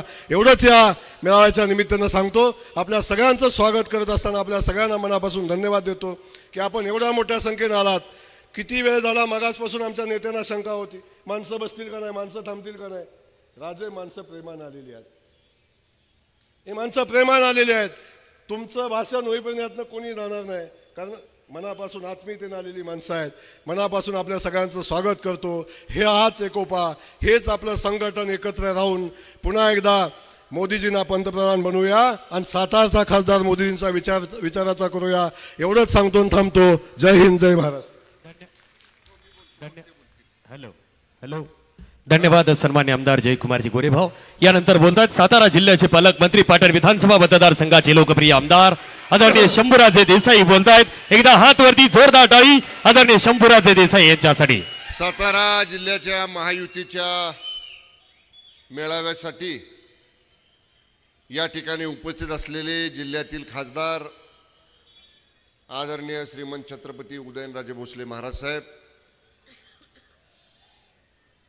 या व्यासपीठावर उपस्थित असलेले आणि विधिमंडळामधले आमचे सहकारी श्रीमंत छत्रपती शिवेंद्रसिंहराजे भोसले महाराज, विधिमंडळामधले आमचे दुसरे सहकारी सन्मान्य आमदार जयकुमारजी गोरे, सन्मान्य आमदार मकरंदाबा पाटील, सन्मान्य आमदार महेशजी शिंदे, सन्मान्य आमदार दीपकजी चव्हाण, माजी आमदार सन्मान्य डॉक्टर दिलीपरावजी येळगावकर, माजी आमदार सन्मान्य आनंदरावजी पाटील, माजी आमदार सन्मान्य नरेंद्रजी पाटील, जिल्हा परिषदेचे माजी अध्यक्ष सन्मान्य संजीवरावजी नाईक निंबाळकर, भारतीय जनता पक्षाचे जिल्हा अध्यक्ष धैर्यशीलजी कदम, भारतीय जनता पक्षाचे नेते अतुल बाबा भोसले, जिल्हा मध्यवर्ती बँकेचे चेअरमन मान्य नितीन काका, RPIचे आठवले गटाचे जिल्हा अध्यक्ष अशोक बापू गायकवाड, RPI कवाडे गटाचे अध्यक्ष सन्मान्य युवराजजी कांबळे, रयत क्रांती पक्षाचे सन्मान्य सचिनजी नलवडे, माजी आमदार डॉक्टर दिलीपरावजी येळगावकर, मनोजदादा घोरपडे, शिवसेनेचे जिल्हा प्रमुख जयवंतरावजी शेलार, चंद्रकांतजी जाधव, पुरुषोत्तमजी जाधव, या ठिकाणी भारतीय जनता पक्षाच्या सर्व महिला आघाडीच्या पदाधिकारी, मी वेळ काय जास्त नावं घेण्यामध्ये घेत नाही, महायुतीच्या घटक पक्षातील सर्व सहभागी पक्षांचे पदाधिकारी, कार्यकर्ते, व्यासपीठावरील सर्व मान्यवर नेते, या महायुतीच्या मेळाव्याला सातारा जिल्ह्याच्या कानाकोपऱ्यातून आलेले सर्व कार्यकर्ते, पदाधिकारी, इलेक्ट्रॉनिक, प्रिंट दोन्ही मीडियांचे सर्व प्रतिनिधी, उपस्थित सन्मान्य बंधू आणि भगिनींनो, आज या महायुतीचा संपूर्ण महाराष्ट्रामध्ये एका दिवशी मेळावा का घेतला त्याचा उल्लेख माझ्या अगोदरच्या सगळ्या वक्त्यांनी केला. सातारा जिल्ह्याला एक वेगळी परंपरा आहे, ऐतिहासिक परंपरा आहे. छत्रपतींचा वारसा आपल्या सातारच्या राजधानीला लाभलेला आहे आणि नेहमीच महाराष्ट्राच्या राजकारणामध्ये सातारा जिल्ह्यानं एक वेगळी अशी आपली स्वतंत्र ठसा महाराष्ट्राच्या राजकारणामध्ये सातारा जिल्ह्यानं उमटवलेला आहे. या जिल्ह्यामध्ये हा महायुतीचा मेळावा होत असताना आपण सगळेजण व्यासपीठावर बघितलं, वेगवेगळ्या राजकीय विचार प्रणालीची मंडळी महायुती म्हणून एकत्र आलेली आहेत आणि हे एकत्र येण्यापाठीमागचा समान उद्देश प्रत्येकाचा काय आहे तर गेली 10 वर्ष ज्यांनी जागतिक पातळीवर तिसरी सगळ्यात मोठी अर्थव्यवस्था म्हणून भारतीय अर्थव्यवस्थेला स्थान मिळवून दिलं त्या आदरणीय नरेंद्र मोदी साहेबांना 2024च्या लोकसभेच्या निवडणुकीमध्ये पुन्हा पंतप्रधान करायचं या एकाच उद्देशानं हे भिन्न विचारसरणीच्या पक्षांची सगळी नेते मंडळी एकत्र आलेली आहे. जरूर याच्या अगोदर आम्ही एकमेकांच्या विरोधामध्ये बोललोय, एकमेकांच्या विरोधामध्ये भूमिका घेतल्यात, पण ती त्यावेळची परिस्थिती होती आणि आजची देशासमोरची परिस्थिती अशी आहे की माननीय नरेंद्र मोदी साहेबांच्या शिवाय या देशाला पर्याय नाही, ही खऱ्या अर्थानं या देशाची आज परिस्थिती आहे. शहरी भागाचा विकास असेल, ग्रामीण भागाचा विकास असेल, इन्फ्रास्ट्रक्चर डेव्हलपमेंट असेल, औद्योगिक क्रांती असेल, शेतीच्या धोरणासाठी घेतलेले वेगवेगळे आमूलाग्र बदल करणारे निर्णय असतील किंवा सन्मान्य शिवेंद्र बाबांनी सांगितलं तसं FRP पेक्षा जास्त उसाला दर दिला म्हणून तो इन्कम टॅक्स आकारण्याचा निर्णय गेल्या 15 वर्षापूर्वी झाला होता, 20 वर्षापूर्वी झाला होता. मी साखर कारखान्याचा चेअरमन होतो तेव्हापासून आम्ही याच्यासाठी भांडलो, कोर्टात गेलो, इन्कम टॅक्स ट्रायब्युनलकडे गेलो, निर्णय झाला नाही. पण माननीय मोदी साहेबांनी अमित शाह साहेबांना केंद्रातलं सहकार खातं दिलं. शिवेंद्र बाबा असतील, जयकुमार भाऊ असतील, राहुल कुल असतील, हर्षवर्धन पाटील असतील, हे आमचे सहकार क्षेत्रातली मित्रमंडळी माननीय फडणवीस साहेबांच्या नेतृत्वाखाली अमित शाह साहेबांना भेटले. 1 महिन्याच्या आत कायद्यामध्ये बदल झाला अतुल बाबा आणि 10,000 कोटी रुपये महाराष्ट्रातल्या शेतकऱ्यांचे जे इन्कम टॅक्स म्हणून ऊस दरातनं भरावे लागले असते ते एका आदेशानं रद्द करायचा निर्णय केंद्र सरकारने घेतला. वास्तविक हे आम्ही कारखानदारांनी खाली सभासदापर्यंत सांगितलं पाहिजे. पूर्वी लोक काय म्हणायची, भारतीय जनता पक्षाचा विचार केल्यानंतर कांदा खाली लागतो का वर लागतो जमिनीच्या हे ह्या लोकांना कळत नाही. अशा पद्धतीचं हिनवायचं काम भारतीय जनता पक्षाच्या नेत्यांना पूर्वीच्या काळात काँग्रेसची माणसं करायची. पण त्यांच्याच काळात महाराष्ट्रातल्या ऊस उत्पादक शेतकऱ्यांवर 10,000 कोटीचा इन्कम टॅक्स बसला. पण ज्यांना ही नेते मंडळी म्हणायची कांदा खाली येतो का वर येतो, बटाटा खाली लागतो का वर लागतो जमिनीच्या हे कळत नाही, त्याच लोकांनी हा 10,000 कोटीचा इन्कम टॅक्स माफ करायचा शेतकऱ्याच्या हिताचा निर्णय या ठिकाणी घेतला. हे सुद्धा सर्वसामान्य माणसापर्यंत आपण पोहोचवलं पाहिजे. आज या ठिकाणी मगाशी मी म्हटलं तसं तिसरी सगळ्यात मोठी अर्थव्यवस्था बनवण्याचं स्वप्न हे माननीय मोदी साहेबांनी पाहिलं. G20 देशांचं जागतिक स्तरावरच्या प्रगत 20 देशांचं संमेलन मुंबईमध्ये झालं. त्याचं चेअरमनशिप आपल्या देशाला मिळाली. माननीय मोदी साहेबांचा डंका, माननीय मोदी साहेबांनी देशामध्ये केलेली औद्योगिक प्रगती, देशामध्ये केलेली आर्थिक प्रगती, या देशामध्ये केलेली शेतीच्या क्षेत्रातली प्रगती, या सगळ्या देशांनी त्याचं कौतुक केलं आणि विशेषतः G20 समिटच्या माध्यमातून मुंबईमध्ये झालेला आमूलाग्र बदल जो की विशेष करून माननीय एकनाथजी शिंदे साहेबांचं सरकार आल्यानंतर झाला, त्याचं कौतुक हे G20च्या समिटमध्ये सुद्धा या ठिकाणी झालं. शिंदे साहेबांचा उल्लेख या ठिकाणी मगाशी झाला. जयकुमार भाऊ म्हणले ते बरोबर आहे. 2019ला आपण निवडणुका लढवल्या. महेश शिंदे साहेब असतील, भाऊ असतील, मी असेन, शिवेंद्र बाबा असतील, आम्ही एका बाजूला मोदी साहेबांचा फोटो लावलेला बॅनरवर, दुसऱ्या बाजूला बाळासाहेब ठाकरे साहेबांचा फोटो लावलेला, इकडं उद्धव ठाकरे साहेबांचा फोटो लावलेला, इकडं देवेंद्र फडणवीस साहेबांचा फोटो लावलेला. हे बघून लोकांनी बहुमत दिलं, निकाल लागला. मॅन्डेट काय होतं? 2019चं मॅन्डेट हेच होतं की शिवसेना भारतीय जनता पक्षाचं सरकार हे 2019ला महाराष्ट्रामध्ये आलं पाहिजे. सरकार बनवायला 3 आठवडे लागले. महेशराव बरोबर आहे का? एकदा मड आयलंडच्या हॉटेलला, एकदा ते कुठलं ललितला, पुन्हा लेमन ट्रीला आम्ही आपलं फिरतोय बसमधनं. एकदा ह्या बसमधनं उठायचं त्या हॉटेलमध्ये, त्या हॉटेलातनं उतरायचं ह्या हॉटेल. महेशराव असतील, मी असेन, अनिल बाबरसाहेब असतील, आम्ही सारखं म्हणायचो ज्यांचं या ठिकाणी आपण नाव घेऊन निवडून आलोय, ज्याचं कुंकू लावून आपण संसार केलाय, त्याच्याबरोबरच संसार करूया. पण त्यावेळी आमचं ऐकलं गेलं नाही. शेवट आम्हाला सांगितलं गेलं पक्षप्रमुखाचा आदेश तुम्हाला मानावं लागेल. आणि ना इलाज म्हणून त्यावेळी पक्षप्रमुखांचा आदेश म्हणून जयाभाऊ त्याला गद्दारी आमच्याकडनं नाही झाली, आम्हाला पक्षाचा आदेश पाळावा लागला. आणि जे नको व्हायला होतं ते 2.5 वर्ष झालं. पण जेव्हा ते सहन करण्याच्या पलीकडे गेलं तेव्हा मग गुवाहाटी मिशन सुरू झालं. आणि आज जे चित्र दिसतंय आपल्याला ते आम्ही धाडस 50 लोकांनी केलं म्हणून साठी आपल्याला आज हे महायुतीचं सरकार महाराष्ट्रामध्ये आलं. हे धाडस करायचं काही साधी गोष्ट नव्हती. आता ते रामायण वाचायची ही वेळ नाही. पण महेशराव आहेत, पहिल्या दिवशी आमच्यावरती काय वेळ आली होती ना आम्ही कसं गेलो, कसं पोचलो आणि कसं सरकार आलं हे केव्हा तरी एकदा खाजगीत बसल्यानंतर DF साहेबांना माहिती आहे सगळं, त्यांनी कदाचित तुम्हाला सांगितलं असेल. नाहीतर आपण जिल्ह्यात बसल्यानंतर आम्ही जरूर तुम्हाला सांगू.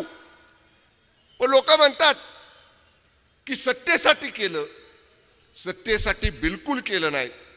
मी आज शिंदे साहेबांचा एक जवळचा सहकारी म्हणून सांगतो, आम्ही गोव्यामध्ये होतो आणि एकनाथजी शिंदे साहेब राज्यपालांना फडणवीस साहेबांबरोबर भेटायला मुंबईला गेले होते. एकनाथजी शिंदे साहेबांचा मुख्यमंत्री म्हणून शपथविधी होणार आहे हे शपथविधी होईपर्यंत आम्हाला माहीत नव्हतं एवढ्या मोठ्या मनाचं केंद्रातलं भारतीय जनता पक्षाचं नेतृत्व आहे. केंद्रातल्या भारतीय जनता पक्षाच्या नेतृत्वानं पाहिलं 40 आमदार आहेत का 50 आमदार आहेत याला महत्व नाही. पण जीवावर उदार येऊन धाडस करून हे आपल्याबरोबर आलेले आहेत. ह्यांच्या नेत्यालाच मुख्यमंत्री केलं पाहिजे हा मनाचा मोठेपणा दिल्लीतल्या भारतीय जनता पक्षाच्या नेतृत्वानं दाखवला. आणि माननीय शिंदे साहेबांच्या रूपानं एका शेतकऱ्याच्या कुटुंबातल्या सातारा जिल्ह्याच्या सुपुत्राला राज्याचं मुख्यमंत्रीपद या ठिकाणी मिळालं. आज 18 तास काम करणारे मुख्यमंत्री एकनाथजी शिंदे साहेबांच्या रूपानं या महाराष्ट्राला मिळालेले आहेत. मागच्या 2.5 वर्षामध्ये त्या वर्षा बांगल्यामध्ये जायचं म्हणलं 1 गेट 2 गेट 3 गेट प्रवेश मिळेल का नाही शंका होती. पण आता रात्रीच्या 11ला जावा 12ला जावा, शिंदे साहेब वर्षा बांगल्यामध्ये असले दरवाजे सगळ्यांना उघडे असतात. सामान्यातल्या सामान्य माणूस महाराष्ट्रातनं आलेला त्या मुख्यमंत्र्याच्या निवासस्थानापर्यंत जाऊ शकतो, आपलं गारानं मुख्यमंत्र्यापर्यंत बांधू शकतो आणि जागेवर त्याचा प्रश्न सोडवण्याचं काम माननीय शिंदे साहेबांच्या नेतृत्वाखाली या ठिकाणी आज महाराष्ट्रामध्ये सुरू आहे. मी आपल्याला जबाबदारीने जिल्ह्याचा पालकमंत्री म्हणून सांगतो, आपला ग्रामीण भाग आहे सातारा जिल्हा. मी आकडेवारी राज्याचा मंत्री म्हणून आपल्या समोर ठेवतोय. गेल्या 2.25 वर्षामध्ये माननीय शिंदे साहेबांच्या, फडणवीस साहेबांच्या, आता नव्यानं समाविष्ट झालेल्या माननीय दादांच्या नेतृत्वाखालच्या या सरकारनं गेल्या 2.25 वर्षामध्ये वेगवेगळ्या माध्यमातून 44,000 कोटी रुपयांची मदत थेट शेतकऱ्याला करणारं हे महायुतीचं पहिलं सरकार या ठिकाणी महाराष्ट्रामधलं आहे. जबाबदारीनं मी सांगतो एवढी मोठी रक्कम या शेतकऱ्याला या ठिकाणी आपण दिली. महात्मा फुले कर्जमाफी योजना सरकारनं, उद्धव ठाकरे साहेबांच्या सरकारनं जाहीर केली. 2 लाखापर्यंतची कर्ज माफ केली. आपण सगळ्यांनी त्यावेळी विधानसभेमध्ये बोलला की कर्ज थकवणाऱ्याचं तुम्ही माफ करताय पण नियमित कर्ज भरणाऱ्या शेतकऱ्याला तुम्ही काही मदत देणार आहात का नाही. त्यावेळी माननीय दादा उपमुख्यमंत्री होते, माननीय उद्धवजी ठाकरे साहेब मुख्यमंत्री होते. 50,000 रुपये प्रत्येक शेतकऱ्याला नियमित कर्ज भरणाऱ्या अनुदान देण्याचा निर्णय झाला. निर्णय घोषणा झाली परंतु त्याची अंमलबजावणी झाली नाही. माननीय शिंदे साहेबांच्या नेतृत्वाखालचं मंत्रिमंडळ आलं आणि पहिल्या कॅबिनेटमध्ये माननीय मुख्यमंत्री शिंदे साहेबांनी, फडणवीस साहेबांनी सांगितलं ज्या शेतकऱ्यांनी नियमित कर्ज भरलेलं आहे, ज्याला 50,000 रुपये अनुदान देण्याची घोषणा आपण केलेली आहे, ते 50,000 रुपये अनुदान देण्याचा निर्णय पहिल्या मंत्रिमंडळाच्या बैठकीत आपण घेतला. 17,000 कोटी रुपये त्यासाठी महाराष्ट्रातल्या शेतकऱ्याला देणारं सुद्धा माननीय शिंदे साहेबांच्या नेतृत्वाखालचं सरकार आहे. मागच्या 2.5 वर्षामध्ये किती सुधारित प्रशासकीय मान्यता जलसंपदा विभागाच्या झाल्या.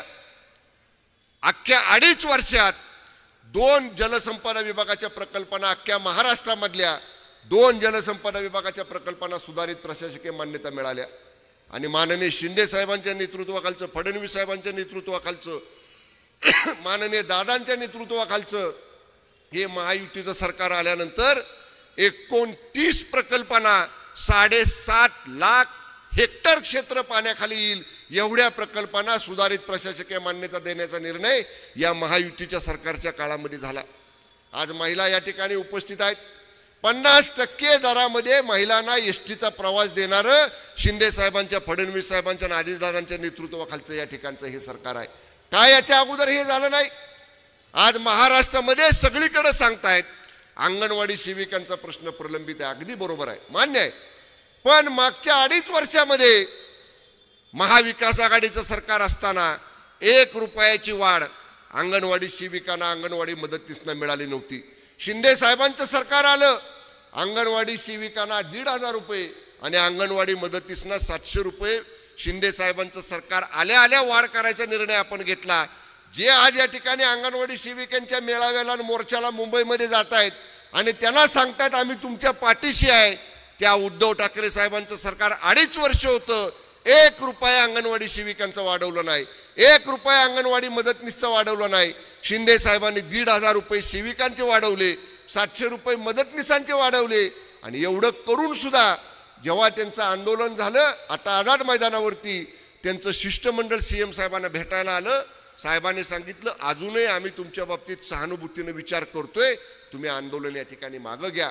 सरकारच्या वरती कर्जाचा बोजा आहे का? तर जरूर आहे, पण शेवटी राज्य चालवायचं कोणासाठी? पैसा तिजोरीमध्ये बंद कुलपामध्ये ठेवून पुजून ठेवायच्यासाठी नाही. तर राज्यावर कर्ज काढावं लागलं तर चालेल, पण राज्यातला सामान्य शेतकऱ्याने, सामान्य माणूस हा सुखी समाधानी असला पाहिजे, विकास कामांच्या बाबतीत तो परिपूर्ण असला पाहिजे.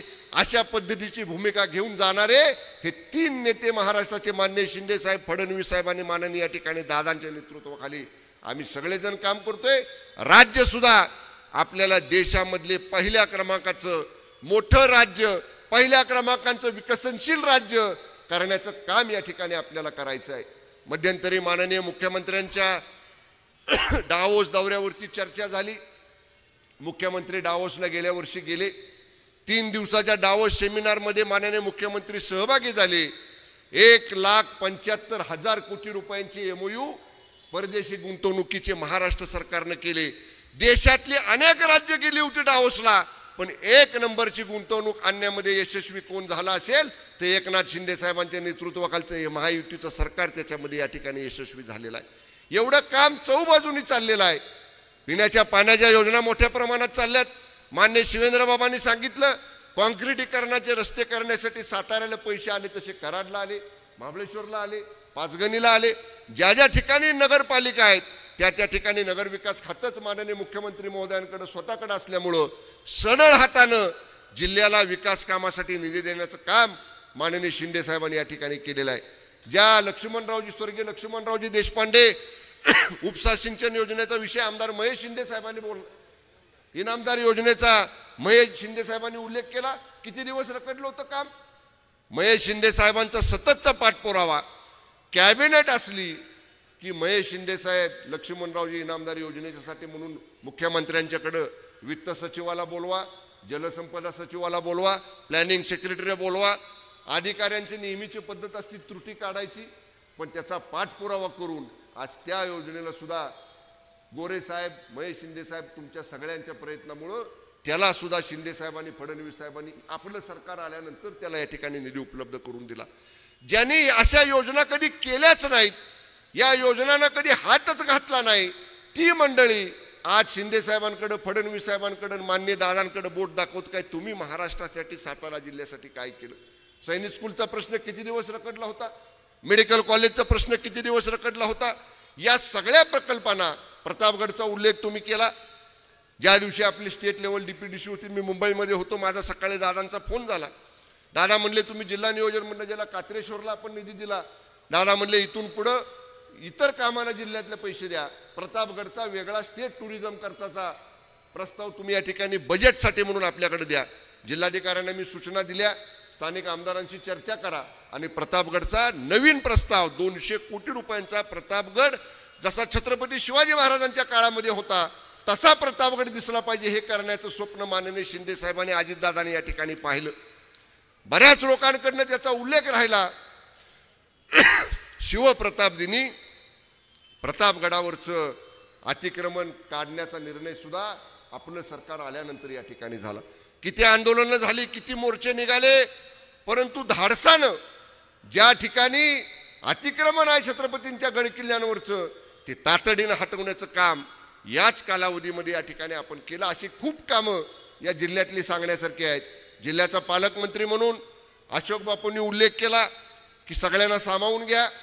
माझी नेहमी भूमिका असते सगळ्यांना बरोबर घेऊन जायची, पण तरीसुद्धा अनावधानानं समजा कुठं घटक पक्षाच्या माननीय जिल्हा अध्यक्षांना असतील, त्यांच्या सगळ्या सहकार्यांना असतील, अनावधानानं कुठं समजा काही नजर चुकीनं काही घडलं असेल तर जरूर त्याच्यात दुरुस्ती आपण करू.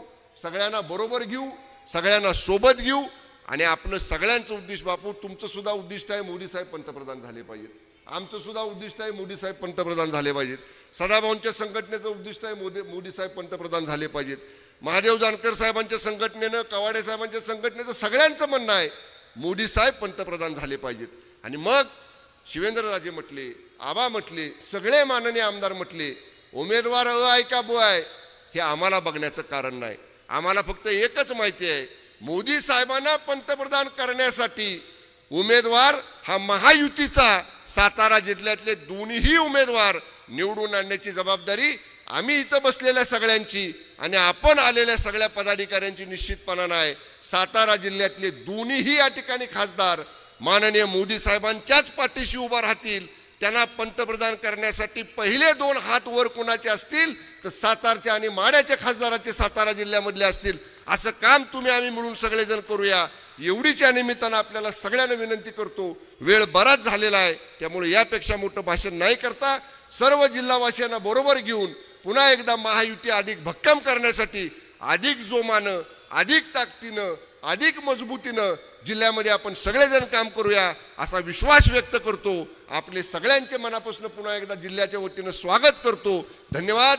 जय हिंद, जय महाराष्ट्र. धन्यवाद शंभूराजे. तत्परता, तपस्विता आणि तेजस्वितेचा नितांत सुंदर आविष्कार आणि जनतेच्या मनावरचं राज शंभूराज. धन्यवाद. यानंतर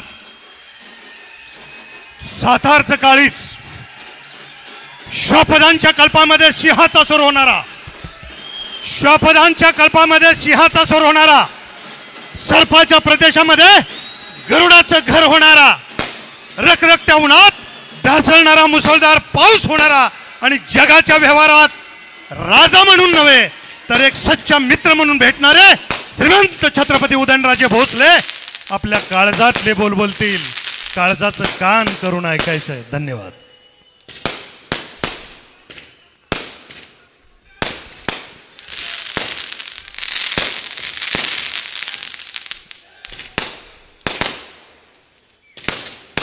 सर्वात प्रथम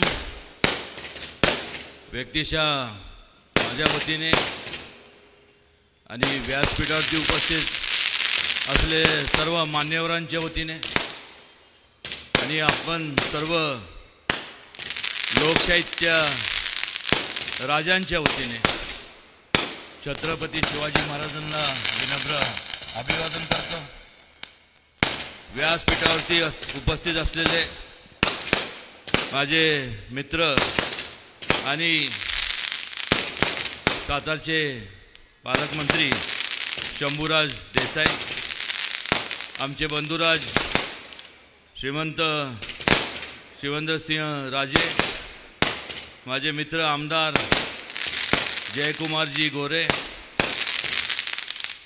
माझे मित्र आमदार मकरंदाबा पाटील, माझे मित्र आमदार दीपक चव्हाण, माझे मित्र महेश शिंदे, आमदार महेश शिंदे, माजी आमदार नरेंद्रजी पाटील,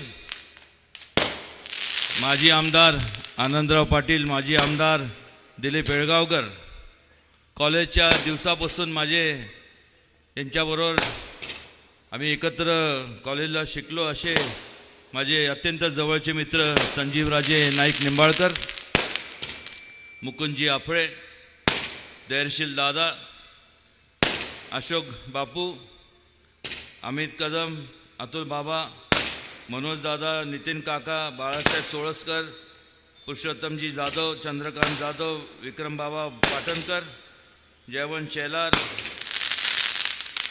सचिन नलवडे, शारदा ताई जाधव, रामकृष्ण वेताळ, अमित चव्हाण, भरत नाना पाटील, प्रतिभा ताई शिंदे, राजेश पाटील, प्रमोद शिंदे, दत्ता नाना धमाळ, शिवाजीराव महाडिक, भीमराव काका, युवराज कांबळे, चित्रलेखाताई ताईसाहेब, सुरभीताई भोसले, अण्णा वायदेंडे आणि आवर्जून या ठिकाणी ह्या अत्यंत महायुती म्हणा किंवा विकास युती ह्या मेळाव्यासाठी आवर्जून उपस्थित असलेले सर्व भारतीय जनता पक्षाचे सर्व पदाधिकारी, शिवसेना शिंदे गटासाहेबांचे सर्व पदाधिकारी, Republic party of India Athawale गटाचे सर्व पदाधिकारी, राष्ट्रवादी काँग्रेस पार्टीचे अजितदादा गटांचे सर्व पदाधिकारी, people Republican party Jogendra Kawade गटांचे सर्व पदाधिकारी, बहुजन विकास आघाडी माझे मित्र हितेंद्र ठाकूरांचे सर्व पदाधिकारी, जनस्वराज्य संघटनेचे पदाधिकारी, राष्ट्रीय समाज रक्षाचे सर्व पदाधिकारी, प्रहार जनशक्ती पार्टीचे पदाधिकारी, स्वाभिमानीचे सर्व पदाधिकारी, रयत क्रांती संघटनेचे पदाधिकारी, शिवसंग्रामचे सर्व पदाधिकारी, बहुजन रिपब्लिकन एकता मंचचे पदाधिकारी, Republic party of India Kharat गटाचे पदाधिकारी, भीमसेनाचे सर्व पदाधिकारी, उपस्थित सर्व आपण आवर्जून या ठिकाणी या अत्यंत महत्त्वाच्या अशा मेळाव्याकरता उपस्थित असलेले सर्व आपण लोकशाहीतले राजे, माता भगिनी आणि माझ्या तरुण मित्रांनो आणि ज्यांना विसरून चालणार नाही असे सर्व पत्रकार बंधूंनो, माझ्या अगोदरच्या सर्व मान्यवरांनी, सर्व आमदारांनी आपापल्या पद्धतीने त्यांच्या मनोगतातून संपूर्ण आज आपण एकत्र का आलो आहे ह्याबद्दल त्यांचं मत व्यक्त केलं. आपण बारकाईने जर विचार केला तर या सगळ्यांनी वेगवेगळ्या पक्षातले असूनसुद्धा ह्यांच्यामध्ये एक मत कुठल्या मुद्द्यावर झालं, ही महायुती कशामुळं झाली, त्याचं मूळ कारण म्हणजे ज्या वेळेस तुमच्यासारखे संपूर्ण लोकशाहीतले राजे आम्हाला सगळ्यांना ह्या पदावरती विराजमान करतात, त्यावेळेस प्रत्येकाला एक प्रकारचं मनात वाटतं की आपला आमदार, आपला खासदार किंवा आपले जे वेगवेगळ्या पदावरती असणारे जे पदाधिकारी आहेत यांच्या माध्यमातून आपले विकासाचे कामं मार्गी लागले पाहिजे. आणि त्यामुळं हा महायुतीचा मेळावा म्हणजे विकास पूर्तीचा मेळावा असं म्हणलं तर काय वावगं ठरणार नाही. फार खोलात मी बोलणार नाही, पण माझ्या संपूर्ण आयुष्यामध्ये फार जवळनं, फार म्हणजे अत्यंत, जसं मी आता माझे मित्र शंभूराज आणि मकरंदाबांच्या मध्ये बसलो होतो, एवढ्या जवळनं अनेक पंतप्रधानांशी माझा परिचय झाला, अनेकांशी त्यांच्याबरोबर चर्चा देखील झाली. प्रत्येकाने आजपर्यंत कोण कमी नव्हतं, पण त्या ठिकाणी वेगवेगळ्या पक्षातले जरी असले तर ते मोठ्या पदावरती आणि ते मोठ्या मनाचे होते. पण जोपर्यंत वस्तुस्थितीत त्याचं रूपांतर होत नाही तोपर्यंत त्याचं लोकांना म्हणजे पोचपावती ज्याला म्हणतो ती मिळत नाही. अनेक पंतप्रधान जवळनं बघितले, मोदीजींना च्याबरोबर अनेक वेळा चर्चा झाली, पण प्रामुख्याने त्यांचं कौतुक करायचं म्हणून नाही, पण त्यांचं योगदान जर पाहिलं आपण तर एवढे बारकावे आहेत प्रत्येकाच्या बाबतीत. प्रत्येक गट तट जात पात म्हणजे ज्या प्रकारे छत्रपती शिवाजी महाराजांनी त्या काळामध्ये सर्व धर्म समभावाची संकल्पना मांडली, त्याच धर्तीवर त्यांच्या विचाराचं त्यांचे विचार आचरणात आणण्याचं काम प्रामुख्याने जर कोणी केलं असेल तर मोदीजींनी केलं, हे आवर्जून ह्या ठिकाणी मला सांगावंसं वाटतं. आज आपण जर पाहिलं तर संपूर्ण जगभरात आज देशाचं जे काय एक वेगळं आगळं वेगळं वलय निर्माण झालं. प्रत्येक वेळेस टीका टिप्पणी केली जात होती. प्रत्येकजण सांगायचं की एवढे पैशाची उधळपट्टी होती, कारण नसताना ह्या देशाला जा त्या देशाला जा.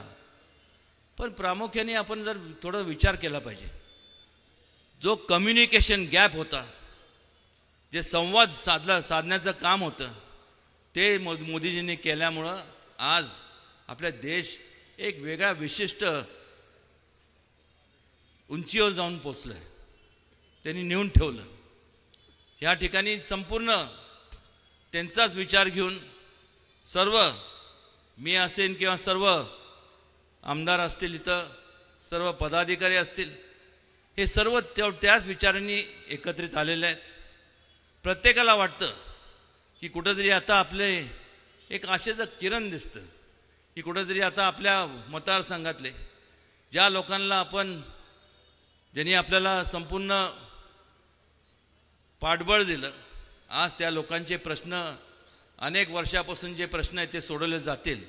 आणि त्यामुळं एक विकासाच्या विचारांनी हे सर्वजण आम्ही सर्वजण ह्या ठिकाणी एकत्र आलेलो आहेत. फार बोलण्यापेक्षा मी एवढंच सांगेन, मगाशी म्हणल्याप्रमाणे उमेदवार कोण आहे हा महत्त्वाचा नाही आहे, पण निश्चितपणे जो कोण असेल तो मोदीजींच्या पाठीशी उभं राहणारा असेल, मग म्हाडा असेल मतदारसंघ असेल, सातारा लोकसभा मतदारसंघ असेल किंवा ह्या संपूर्ण महाराष्ट्रात जेवढे काही जिल्हे आहेत, ह्या प्रत्येक जिल्ह्यातनं 48 जे खासदार आहेत, मला वाटतं की जर आपण जर थोडंसं स्टॅटिस्टिक्स जर पाहिलं तर आज एकनाथजी शिंदे साहेब आहेत, देवेंद्रजी आहेत, त्याचबरोबर अजितदादा आहेत. तसं जर पाहिलं तर मला सांगा ना शिल्लक किती जातं आहे. आणि त्यामुळं 48चे 48 खासदार हे मोदीजींच्या पाठीशी मोदीजींच्या विचाराची असणारेच निवडून येणार, ह्याच्याबद्दल मला काय कुठली शंका नाही आहे. फार वेळ झालेला आहे, बऱ्याच लोकांना परत जायचं आहे, भरपूर बोलण्यासारखं आहे, पण एवढंच सांगेन की प्रत्येकाला वाटत असतं किंवा मनात चर्चा प्रत्येकाच्या होत असते की हे एकत्र आले कुठंतरी म्हणजे स्वतःच्या स्वार्थासाठी. स्वार्थ बिर्थ काय नाही, तुम्हाला सगळ्या लोकांना ह्या जनतेलाच केंद्रबिंदू मानून संपूर्ण हे सगळेजण मी आणि हे सर्व आम्ही सर्वजण कार्यरत आहोत. तुमच्या उत्कर्ष कसं झाला पाहिजे, मोठ्या उंचीवर तुम्हाला कसं तुमच्या न्यायचं विचाराने हे संपूर्ण आम्ही सगळेजण एकत्र आलो. मगाशी शिवेंद्रराजेंनी उल्लेख केला मराठा आरक्षणाचा, खरंच योग्यच आहे. कारण जर इतर राज्यांमध्ये खास करून जर आपण पाहिलं हा ओबीसी आणि हे ते हा जो अलीकडच्या काळामध्ये जो काय वाद विवाद चालू आहे, तर बाकीच्या राज्यांनी जर त्यांच्या आरक्षणामध्ये वाढ केली किंवा ह्याच्यात, तर आपलं महाराष्ट्र शासनाने सुद्धा पुढाकार घ्यावा आणि सगळ्यांना समावेश, सगळ्यांचा कोणाला धक्का न लागता प्रत्येकाचा समावेश झाला पाहिजे आणि प्रत्येकाला न्याय मिळाला पाहिजे. ह्या मताशी ह्या सरकार निश्चितपणे पाऊल उचलल. फार बोलण्यापेक्षा एवढंच सांगेन की आज आपण या ठिकाणी आलात, या सर्वांच्या आमच्या सगळ्यांच्या विनंतीला मान देऊन आलात आणि आपल्या ह्या उपस्थितीमुळं खऱ्या अर्थाने ह्या कार्यक्रमाची शोभा वाढली. आपल्या सगळ्यांचं स्वागत आणि आल्याबद्दल आपला बहुमोल वेळ खर्च करून आपण या ठिकाणी आल्याबद्दल मनापासून आपल्या सगळ्यांना धन्यवाद देतो. बराच वेळ झाला आहे, बरेच लोक लांबून आलेत, त्यामुळे फार बोलण्यापेक्षा इथंच थांबतो. जय हिंद, जय महाराष्ट्र, जय सातारा.